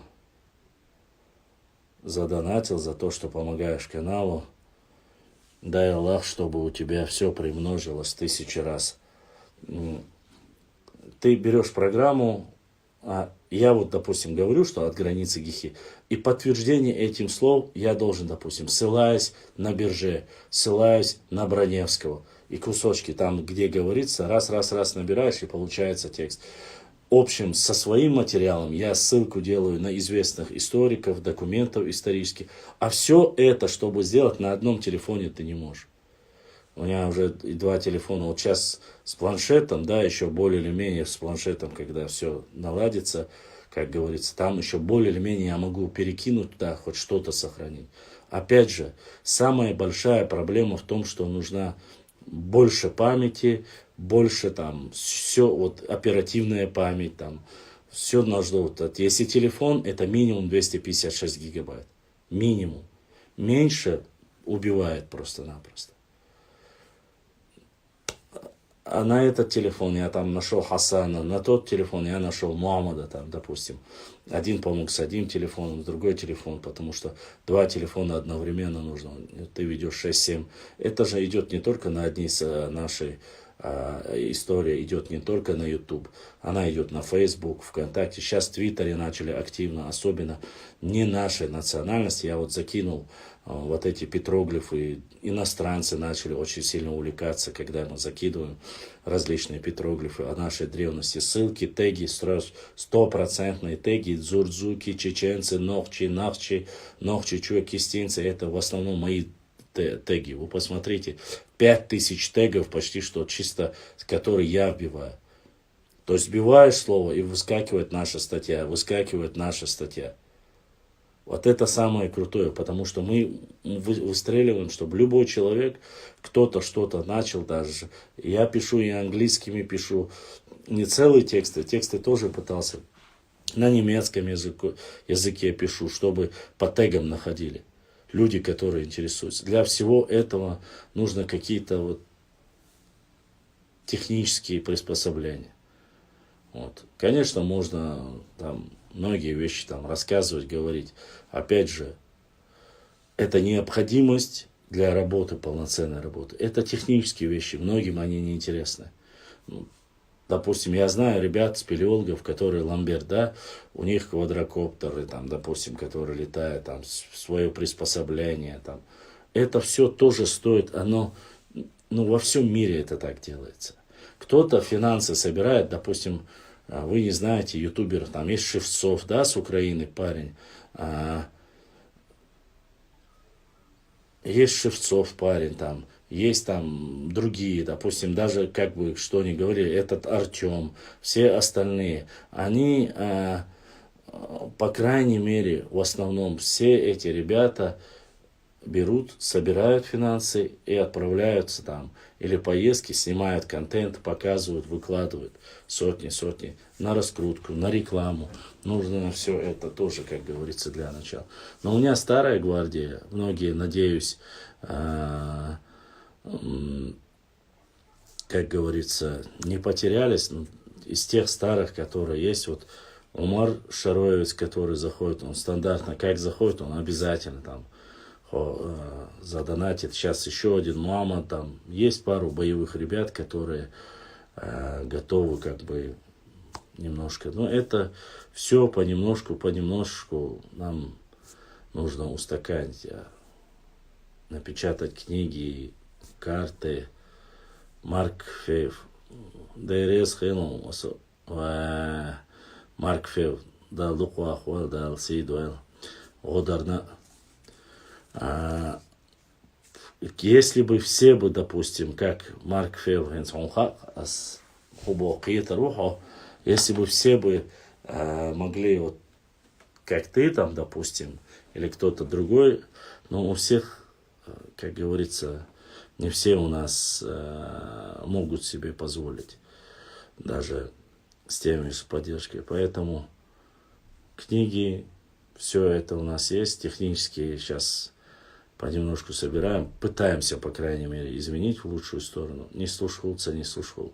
Обещать многие обещали, да, как Амиршдин, да вот мы тут бизнесмены, мы здесь такие крутые все, мы тебе вот проблеме вчера это все ушло. Это ушло в прошлое, в небытие. Остались только те ребята, которые интересуются. А на самом деле в загажнике у меня почти что, может быть, 300-400 роликов за 1000 фотографий. 1000 фотографий, а где-то, может быть, не знаю, 300, может 200-300 карт. Все вот эти моменты, они есть, и я просто-напросто не успеваю, физически не успеваю, честно. Вы, может, заметили,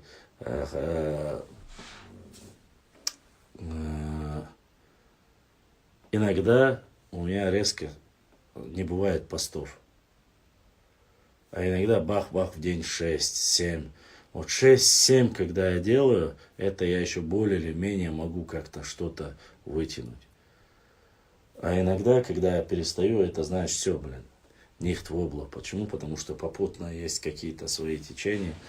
Года диешхол, кадекхол, цундер. Башлам Джузи кофе хотя бы передал. Маршо. Был такой Маршо, да, сейчас он тоже, я не знаю, то ли это Тони Монтана, то ли это другое. От Джузи бельгийский шоколад мне не дошел. Ни от кого не дошел никакой шоколад. Так что от Адель была одна подписчица с Норвегии, кажется. Она прислала впервые вот такие длинные шоколадки, 4 штуки. Вот от нее дошел, а больше нет. Поэтому как-то так. Ладно, как-то я отвлекся от этого важного, нужного. Но очень много материала, пока который я не опубликовал.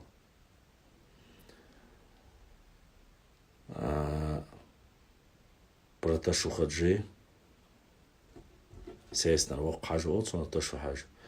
Я с точки зрения истории, не религиозной, говорю. Про него материал. Про Байсангуров материал у меня остался. Про Бейбулата Таймиева материал у меня остался. Немного про шейх Мансура материал у меня остался. И понемногу про Наибов. Про тейповые материалы очень много, но про тейповые материалы публиковать их очень неблагодарное дело. Очень неблагодарное дело. Ты публикуешь, тебе начинают, нет, это не так. Вот мы на самом деле намного круче. Это к нам не относится, это к нам не относится. Но как я могу что-либо публиковать, найденный материал, грубо говоря, да, если он не имеет под собой обоснования? Должно быть обоснование. Обязательно, потому что просто так говорить от себя нельзя. Это болтологией заниматься нельзя. Завтра, послезавтра люди могут тебе за это сказать, ты не имеет никакого обоснования, это просто сидеть, болтать. Так не делаются вещи. Ни в политике, ни в геополитике, тем более в истории не делается. Вот. Поэтому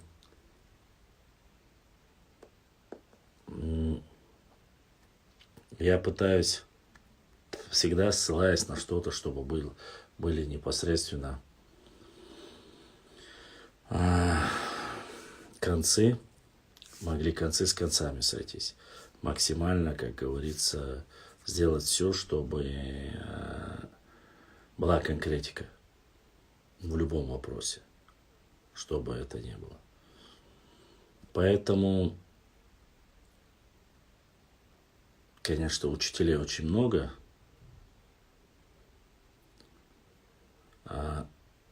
Привет, Танюш. Учителей много, от учеников мало. Получается, все учителя у меня, а я один ученик.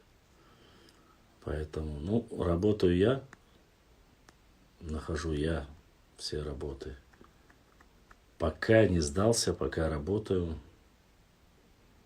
максимально, конечно, извлекая всю информацию с разных документов, с разных источников. Будем делать все, что возможно. С нашими минимальными возможностями. Я, по крайней мере, знаю, что я противостою целой армии нарнийцев, их псевдоисследователей и предводителей. И боятся. И теперь 10 раз думают, прежде чем опубликовать, потому что 5 секунд и пустим расход. Почему? Потому что врать, обманывать людей, вводить в заблуждение не получится. Про Учурхаджи нужен материал побольше. Про Учурхаджи я публиковал материал раз 6-7. Мало того, что материал, я нашел его прямого потомка. Он из тейпа Гендергно. Он сейчас в Европе. Прямой его потомок. Он Нохчу.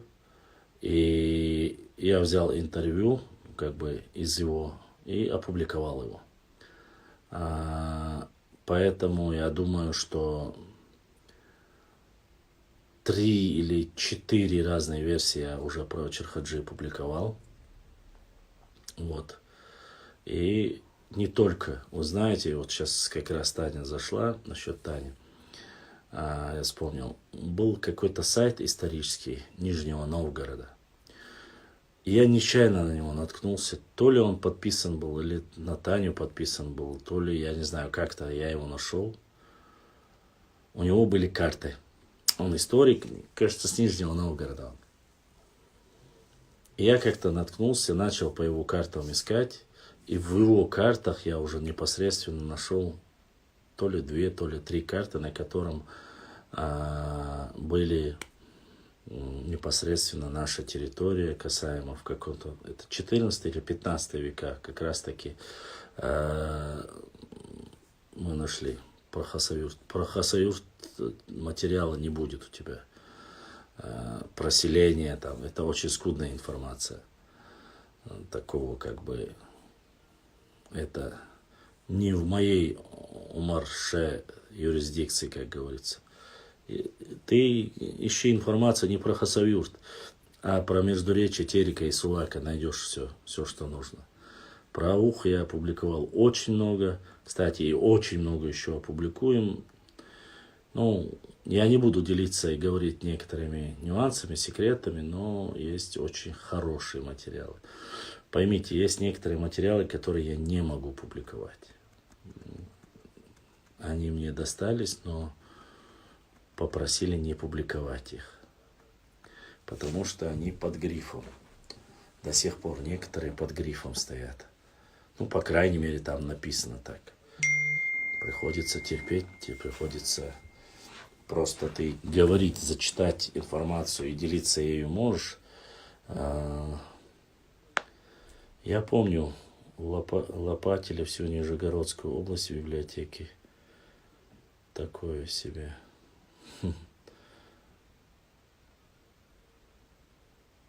Даже в ТГ не можешь. Нигде не могу. Документы под грифом СС стоят. Поэтому не могу. Но некоторые из них можно публиковать. Их я дал понемножку. Все зависит от времени, возможности. Вот. Есть возможность, понемножку будем вкидывать. Но эти документы, самое интересное, что они очень сильно обламывают норнийцев. Причем в разных географических расположениях норнийцев. Что есть, то есть, как говорится. Вот. Но ничего, надо лишь дождаться. Нужно лишь терпение. Материалы собираем, книги тоже покупаем понемножку. Не все сразу, не сразу Москва строилась. И будем надеяться на лучшее, а дальше будет видно. Как говорится, тяжелые времена же, видите, несмотря на это, мы не отказались и работаем и в Инстаграм, работаем в Инстаграме, в Фейсбуке, в Телеграме, в Твиттере, в Ютубе, в Рутубе есть мы. Вот. То есть все площадки, где можно что-либо в социальных сетях рассказать, поделиться, мы делимся. Ну, все в рамках закона, как всегда, не нарушая законодательство, ибо незнание закона не освобождает нас от ответственности. Это нужно четко понимать, и каждый должен это понимать, а иначе, как некоторые блогеры, уехать и потом оттуда рассказывать, как же все плохо в Россиюшке, не стоит. Это я про некоторых блогеров говорю, которые сейчас последние месяцы уезжают и резко переобуваются. Вот. Ну, нужно было смотреть, прежде чем публиковать. Башлам рассказ про Эндери остается фактом, неизмененным. Пока да. Пока да, и Черхо.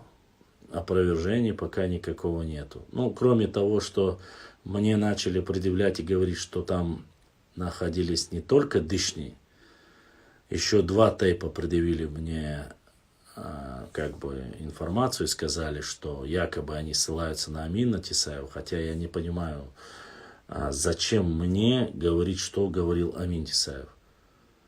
Мне нужны факты, мне нужны документы. Мне нужен материал. Если это полевой материал, от этого тут-то, тут-то. Тогда я буду делиться и говорить. Мне не надо ссылаться ни на Амина, ни на кого-либо. Понимаете? Мне нужны авторитетные заявления каких-либо историков. Асана Бакаева, Хизриева Хаджиева, Делимханова, других людей. Ни больше, ни меньше. В Мартупе на кладбище бывшего села Лечи-Юрты есть памятник Учурхаджи. Я слышал об этом, да. Я слышал. Я жду, когда снимут гриф секретности с Великой Отечественной. Танюш, ну это тоже боюсь, что это может быть слишком долго. Эти материалы более свежие, все-таки гриф секретности с ветеранов Отечественной войны. А Отечественной войны, там, кажется, срок 50, 100 лет и вот так дальше идут. Представляешь, есть некоторые моменты нашей, имеется в виду кавказской истории, которые грех секретности не снимается даже с некоторых документов Кавказской войны. Ну, или, по крайней мере, говорят, что их нет. Так что я не удивлен, думаю, что тебе придется чуть больше потерпеть. Чигиев 13 дал Аушвелла Башлам Дересхил. Ну вот я и говорю, что тебе они продлевают специально, не допускают. По Великой Отечественной это вообще сложные моменты. Это более или менее, когда сняли по Великой Отечественной войне гриф секретности, мы смогли поднять документы и доказать, что депортация нашего народа якобы приписывали, что подарили Гитлеру белого коня. Да чтоб тебе пусто стало, что подарили белого коня Гитлеру, мы якобы со золотой сбруей и так далее и тому подобное. Оказалось, что это все не относится вообще к нам никакого образа. Ну, просто документы, когда всплыли, показали, кто подарил, узнали, где подарили, узнали, показали, доказали и еле-еле сняли. И несмотря на это, что мы все-таки не дарили Гитлеру коня, ну, Гитлеру я в кавычках возьму, а гитлеровцам, скажем, никакой золотой сбруи с учетом того, что он просто-напросто они не могли подарить его физически. Да, гитлеровская армия доходила до Чечни, да, Малгобекский район, это Натеречный район и Наурский район, это северная часть Чечни, а дальше они не доходили. Вот благодаря вот этим рассекреченным документам узнали сейчас немножко. А так с Великой Отечественной войной это, конечно, немножко сложно. Там другие документы. Это как раз таки, да, эти документы относятся как раз к тому периоду, Таня, к Великой Отечественной, потому что время депортации, это 40-е годы, в то время засекреченные документы, особенно по горной части Чечни, до сих пор не рассекречены. Многие. А там просто четко написано, что эти селения являются такими-то, те являются такими-то. Но я единственный из рода веду родовую книгу, если пишу как есть. Мои дети будут знать даже про бабушек с фото. Молодец, это называется генеалогическое древо, то есть вести надо обязательно. Кстати, это проявление, Таня, по поводу этого хочу сказать, оно есть почти что у каждого чеченской семьи, то есть исконно чеченских исходных тейпов, родов и общин, они всегда сохраняли имена, фотографии, то есть в основном фотографий не было у нас, в основном сохраняли, поскольку была депортация, сохраняют родовое древо, имена отцов. Вот именно проявление вот этого качества в человеке говорит о многом. Говорит о том, что родословная твоя берет начало, и у нее корни аристократические. То есть тот, кто там не является этих кровей, достойных кровей, называют, как хотите, можно назвать это, каждый выбирает по-своему, он не считался благородных кровей. Люди благородной крови всегда сохраняли имена своих бабушек, дедушек, кто откуда появился, с какой губернии, с какого села. Это все необходимо. Точно так же и у нас, какого там района, грубо говоря, какая гора, какая башня, какая ветка, там до 13, 14, 20 колен. Это обязательно необходимо знать. Тот, кто этим не интересуется, называет себя космополитом и так далее и тому подобное. Начинают там, они обычно бывают, как бы это некрасиво звучало, но это полукровки и люди, которые не могут ничем гордиться по сути своей. Нет ни истории, нету ничего. Могут и предать, и продать родину за 5 копеек. Нарнийцы вырубили окно Европы. Нарнийцы ничего не вырубили. Но нарнийцы нашли шкаф со сказочной страной. Конечно. Каждый. Абсолютно верно. Если это вложить в сердце, в голову твоего ребенка, о важности этого, в дальнейшем это будет передаваться из поколения в поколение. Поэтому это так. Башлам, брат, я на минуту отойду. Бекхан Бекханов. Ассаламу алейкум, Башлам. Ты слышал про кровавую войну Эрзи? Бекхан Бекханов. Я вот такие страшные вещи, честно сказать, не слышал. Ассаламу алейкум, хами вижри ижри муду халди. Алейкум ассаламу рахматуллахи ва баракатуху. Альхамдулилlah, все хорошо, держимся. Про кровавую войну Эрзи я не слышал, честно. Да мне это и не интересно. Мне, Бекхан, важнее наша история. У нас очень много моментов. Вот я в начале эфира, кто зашел, знает, да, про Малую Чечню, про Большую Чечню, про реки, про дороги, как бы начал все понемножку людям объяснять, рассказывать, зачитывать. Опять же, да чтоб тебе, чтобы люди знали, где все было. Если не верят картам, мы будем документально подтверждать. И карты будут, и это все понемножку. Кстати, из этих легенд, фольклоров можно много узнать и составить психологический портрет нашего народа. Как мы жили, как существовали, какие взаимоотношения были, почему большие семьи. Вот все это тоже мы рассматриваем у себя, поэтому не только, грубо говоря, мы занимаемся там историей. Многим кажется, что это просто там раз ляпнул, все. Нет, мы же рассматриваем не только историю. Культурные события, спортивные события, политические события, касающиеся нашего народа, исторические, географические. Это все входит в состав. Никто не знал про это, только Бузик знает. Ты знаешь, Бекхан, это же генерал стратегического назначения. Он, говорит, добрался теперь уже опровергать турков, грузин и адыгейцев начал. То есть он уже перешел на более большую волну, начал теперь их опровергать. Максимально он сделал, чтобы рассориться со своими, вообще рассорить Нохчи и ингушский народ. Он постарался, он сделал все, что мог. Теперь он, наверное, переходит на адыгов, турков и грузин. Насколько я знаю, слышал, что есть такая информация, что он начал заниматься. Я, честно, не смотрю его. Я кровавые битвы, Хонгельдонов и там мечи, я такого не знаю. Это, как говорится, не по мне, не по мою душу. Мне достаточно истории реальных живых людей, интересных исторических персонажей, более романтичных, более серьезных. Я очень люблю чеченский народ, ты знаешь об этом, Башлам, знаю, Танюш, и мне очень не нравится, что спецоперации путают чеченцев, не хочу про политику, но говорю как есть.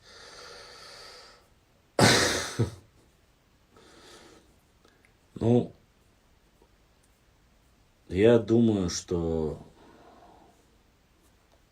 я думаю? Политика вещь такая. В ней происходит много вещей, которые мы бы не хотели. Вот. Я бы не хотел вообще никакой спецоперации, чтобы все жили в мире согласия. Но люди военные, люди подневольные, я бы сказал так. Наверное, я так коротко отвечу. Вот. Такая вот ситуация. Поэтому по этой ситуации, по вообще касаемому, я знаю, что все сейчас на этой теме очень сильно хайпуют. Я в это дело вообще не вмешиваюсь, честно сказать. Я видел последствия всех этих событий. Не знаю. Боюсь, что, Таня, это скоро тоже все будет под грифом секретно и надолго. Вот. Ни для тебя, ни для меня, ни для кого. Жалко, конечно, только вроде бы начали восстанавливаться, возрождаться, и бах такое. Но тут, опять же, кто как что изучает. Танюш, я тебе, если у тебя получится, в в книжном магазине в Нижнем Новгороде. Постарайся найти книгу «Большая шахматная доска» Збигнева Бзежинского. Постарайся. Я знаю, если ты захочешь, ты достанешь это в свободном доступе. Эта книга. Возьми, прочитай ее. Такая небольшая книга, но у тебя взгляды на многие вещи изменятся. Вот. Башлам, наша сила в единстве, так говорят между собой Сюли. Конечно. Конечно. Они не только между собой говорят, они и договариваются некоторые между собой.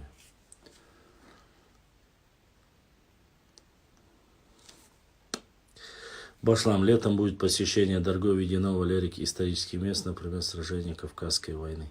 Башлам, летом будет посещение в Дарго, Ведено, Валерик.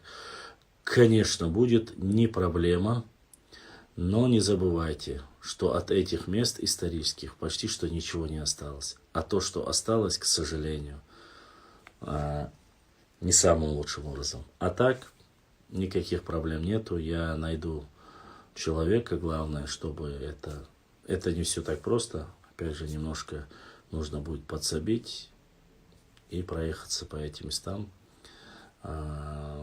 Постараюсь эти места показать. По крайней мере, не показать, а рассказать, поехать по этим местам.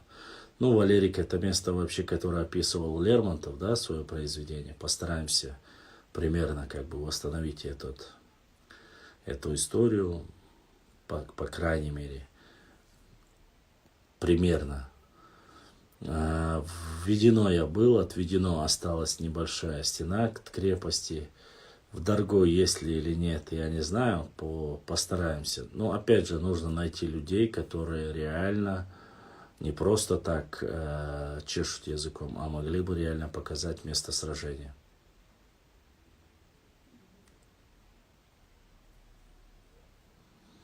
Вот когда поеду, тогда я расскажу. Сейчас что я могу вам рассказать? Наглядно будет видно.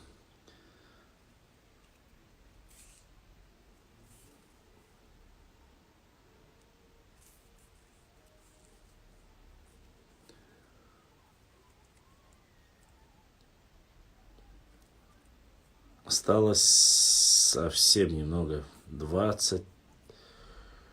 Вообще-то я уже 37 минут как вышел за пределы, но я готов еще немножко ответить. Наверное, завтра уже как-то мне придется, возможно, завтра и не будет даже эфира, стрима. Возможно, не получится. Ну, как бы я уже лимит на 38 минут превысил.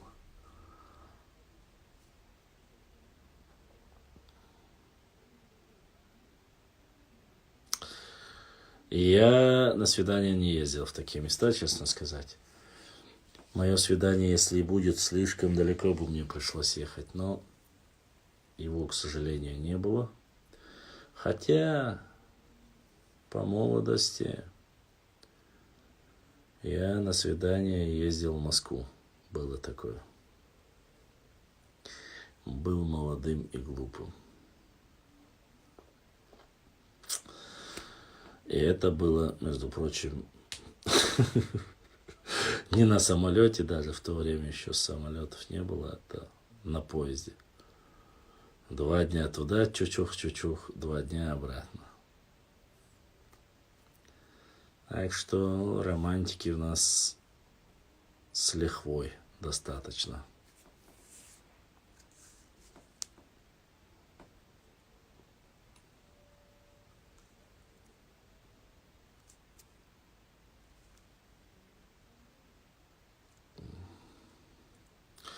Есть вопросы? Задавайте. Нет вопросов? Тогда я дам вам в Ютубе в прямом эфире 70 человек, за что я вас люблю и уважаю. Огромная благодарность всем вам, что вы, несмотря ни на что, даже 2:30 ночи остаетесь верны нашему делу и остаетесь в эфире. Это многого стоит. Да, да, душу. Дай Аллах, чтобы у вас было великолепное здоровье, все было хорошо. Вот. Я от всего сердца вам этого желаю. Ну, поскольку у нас затишье, я так понял, что уже вопросов ни у кого нету. Да и здесь осталось 7 человек. Наверное, я поблагодарю и выйду, чтобы я и так уже изрядно вышел из графика, который должно было быть. Поэтому обещать не могу. Может быть, завтра будет у нас стрим, может нет. Не могу пообещать.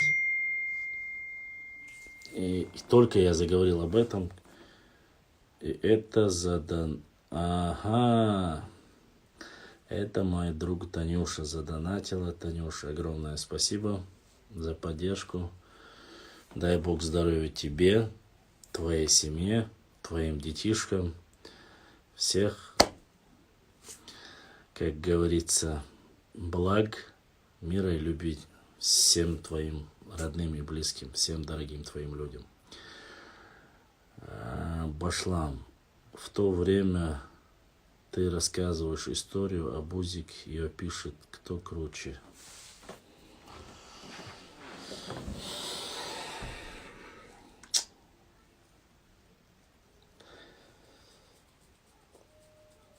К сожалению, Бекхан, круче тот, кто пишет. Почему? Я думаю, объяснять не стоит. Ну, хоть их мало, они более организованные, они очень сильно поддерживают друг друга, финансово, технически, тут никаких разговоров нет. Так что, если коротко сказать, круче тот, кто пишет ее, к сожалению. Вот. Я тоже пишу в социальных сетях, к сожалению. На бумажный формат перейти я не могу. Пока себе не могу позволить. Это не так просто. Но посмотрим. Я оптимист. Надеюсь на лучшее. Может быть, у меня что-то и получится. Вот.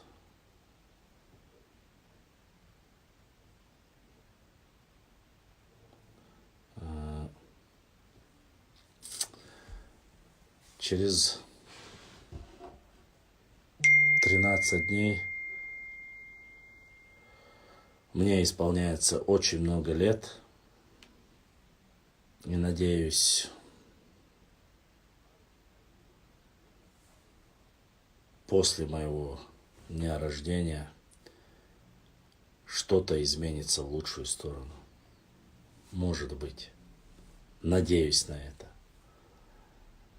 В принципе, и сейчас как бы грех жаловаться, когда здоровье есть. Но многие обещания, многие моменты насчет работы, карьеры, все остальное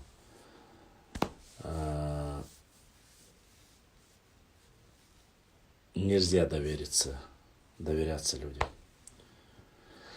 Ну да, там не очень много, но может немного для кого-то.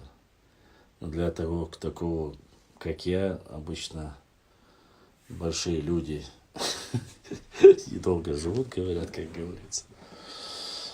Все сложнее и сложнее.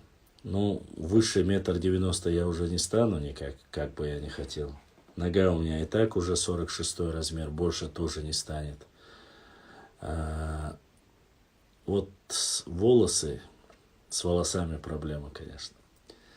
Вот так что приходится говорить, поглаживая свою лысину, говорить о том, что дурной волос покинул умную голову. Примерно сколько денег в рублях нам нужно хотя бы выпустить 100 книг чисто про героев с фотками?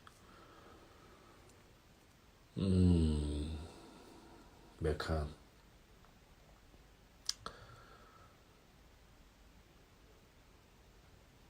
про героев с фотками книги есть. Вот, Ань. Но они настолько дорогие, что даже, одна книга стоит 4 или 5 тысяч. Одна книга стоит.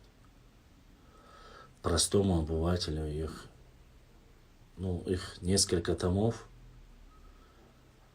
выходит чуть ли не 50-60 тысяч нужно, чтобы даже мне их приобрести. Даже у меня их нету.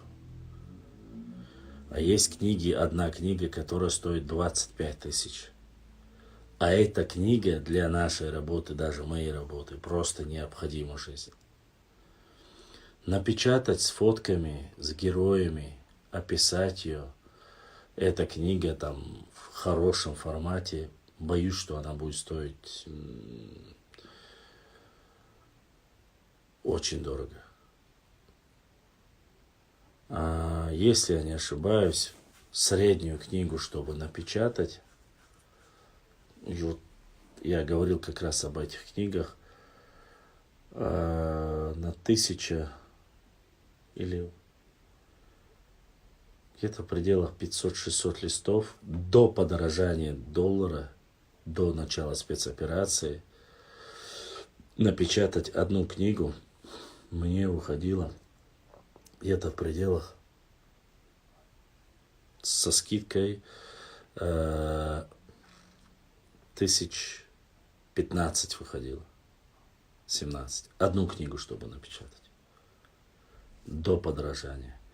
Опять же, зависит от бумаги. Допустим, от такой книги, желтая, видишь, простая бумага, она брошюру напечатать, может, ничего и не стоит. В принципе, недорого будет.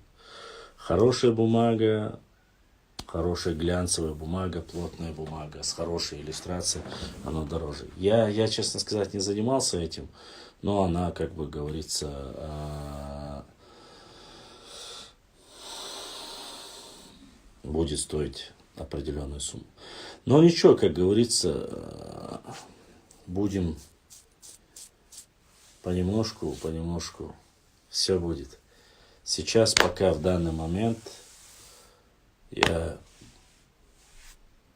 чтобы писать тексты и все остальное для книги, буду надеяться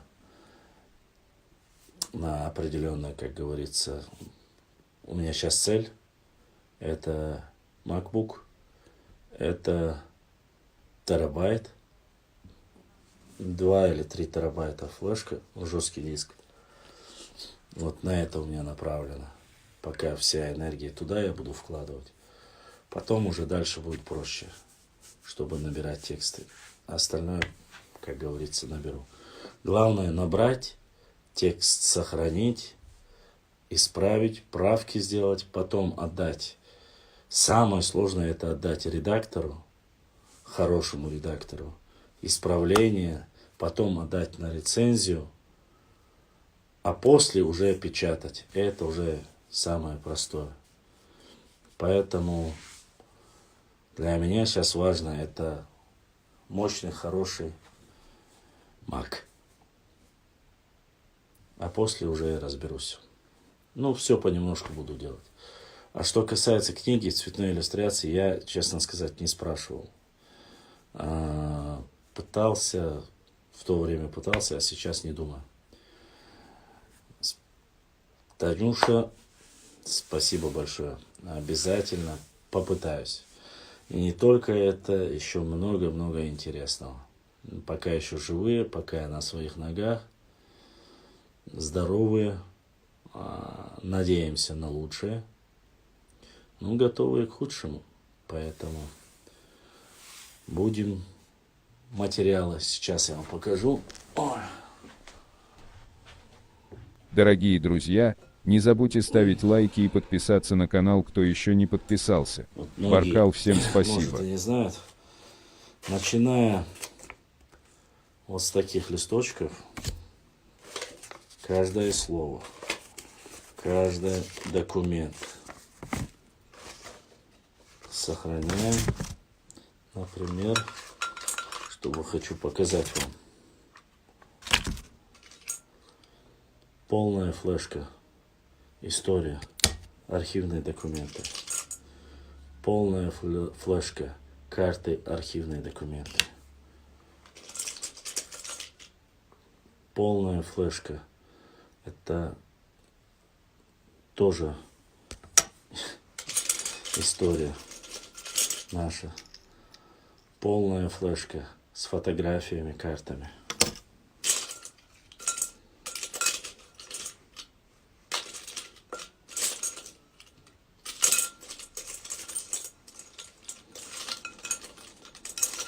Короче, не считая некоторых моментов, были у меня крутые очки. Я их очень любил, вот такие мои рыжие очки были. Вот какая-то сволочь взяла, сломала. Видите? Дай, говорит, погонять. Погоняли и вернули. Вот 4 флешки. 32, 16, 32 и, кажется, тоже 32. Это все гигабайты. Неважно где, как, каким образом, за сколько. Все эти флешки, все эти документы, я их собираю. И есть нужно, как говорится, потом, надеюсь, на какой-то полезный выхлоп. Видите, разные флешки, разные собрать, сделать для этого. Я так горжусь за тебя, ты не просто молодец, ты связан с моим делом, Аллах поможет тебе. Все будет так, как ты планируешь. Спасибо, Танюша, большое. Ты не теряйся, я реально очень сильно по своим родным людям соскучился. Не теряйся, заходи, многие, все тебя знают, как ты зашла сразу. О, Таня зашла. Поэтому, друзья, люди, которые уважают и любят наш народ, относятся хорошо. Мы к ним всегда относимся хорошо. И ты всегда будешь дорогим гостем у нас. И ты, и твоя семья, и твои дети. Поэтому только лучшее, хорошее, можно сказать. Я знаю, какой ты боец, какой у тебя характер. Но иначе быть не может. Иначе мы бы с тобой бы не были друзьями, одноклассниками, все что угодно. Поэтому огромное тебе спасибо за все добрые слова, которые ты говоришь в адрес и нашего народа, и истории, да и мне тоже. Поэтому всегда можешь рассчитывать на хорошие отношения с нашей стороны. Ты не, как говорится, не чужой человек для нас. Всегда рады. Ну что, дорогие мои друзья, к сожалению, может, к сожалению, может, к радости, я на сегодня заканчиваю уже свой эфир. Не обещаю насчет завтрашнего стрима. Если получится, постараемся сделать. Я буду стараться. А так, смотрите, читайте, лайкайте, обязательно комментируйте или хотя бы коммент, или смайлики ставьте, продвигайте наш контент, приглашайте побольше к нам гостей. У нас очень интересно, очень круто, и не обязательно нужно там думать, что мы только по истории. История, даты, культура, география, все, что важно и нужно. Ну, кроме войны, я честно сказать, уже столько, куда ты не включишь, везде это. Хотелось бы что-то такое, от чего хочется жить, от чего хочется интересоваться и от чего хочется развиваться. Поэтому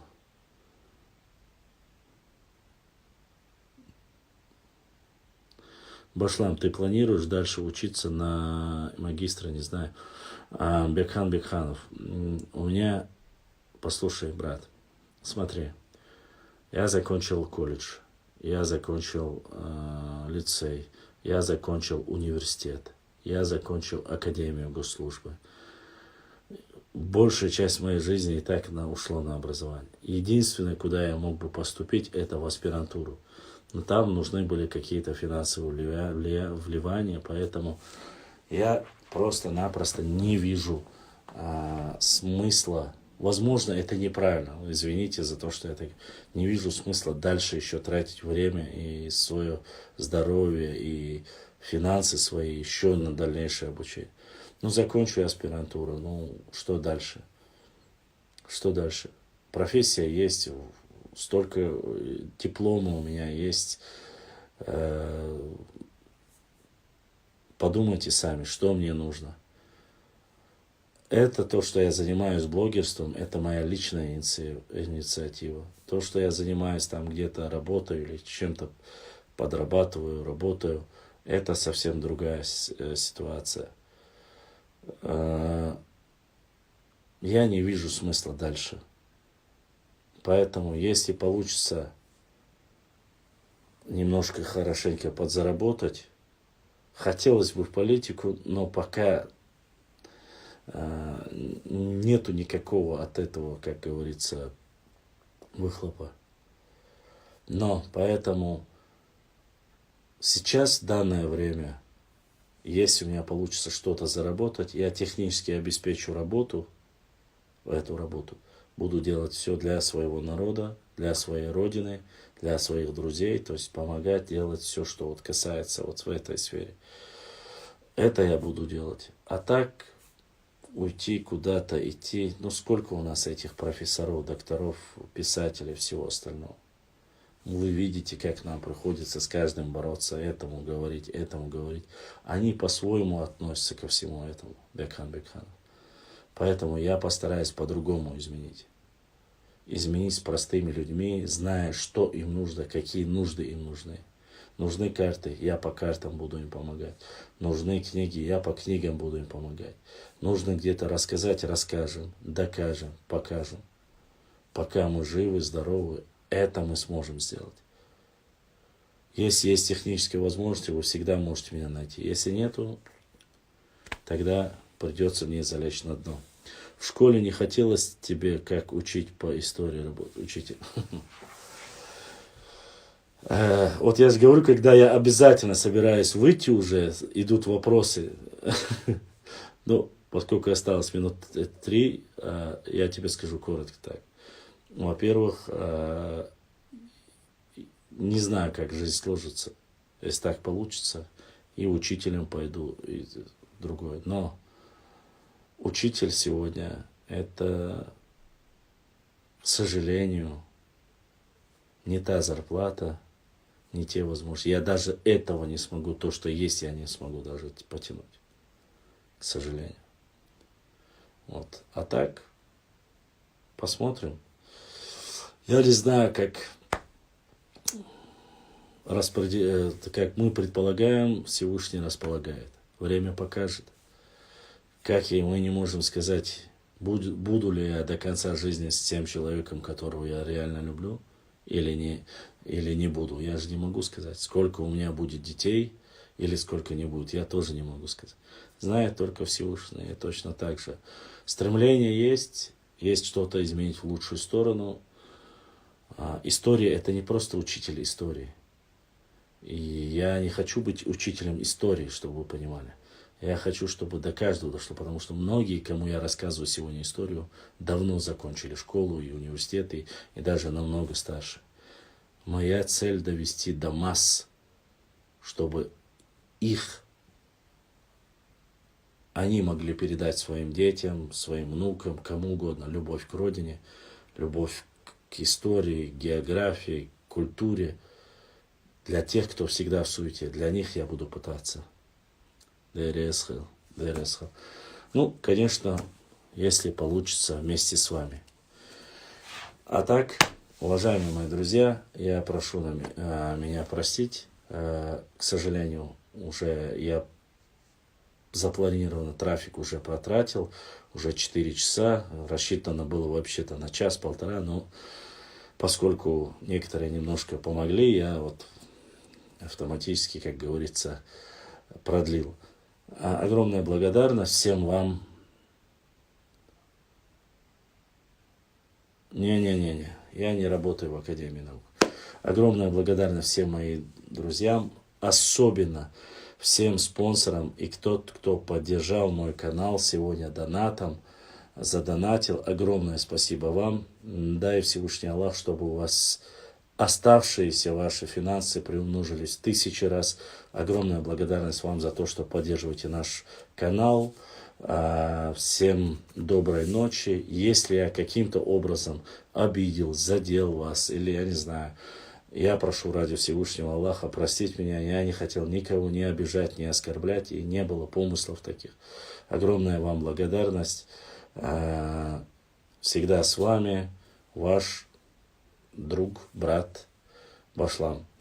Особенно большая благодарность моим подписчикам с Ютуба, Ибраим и остальным админам, которые есть там.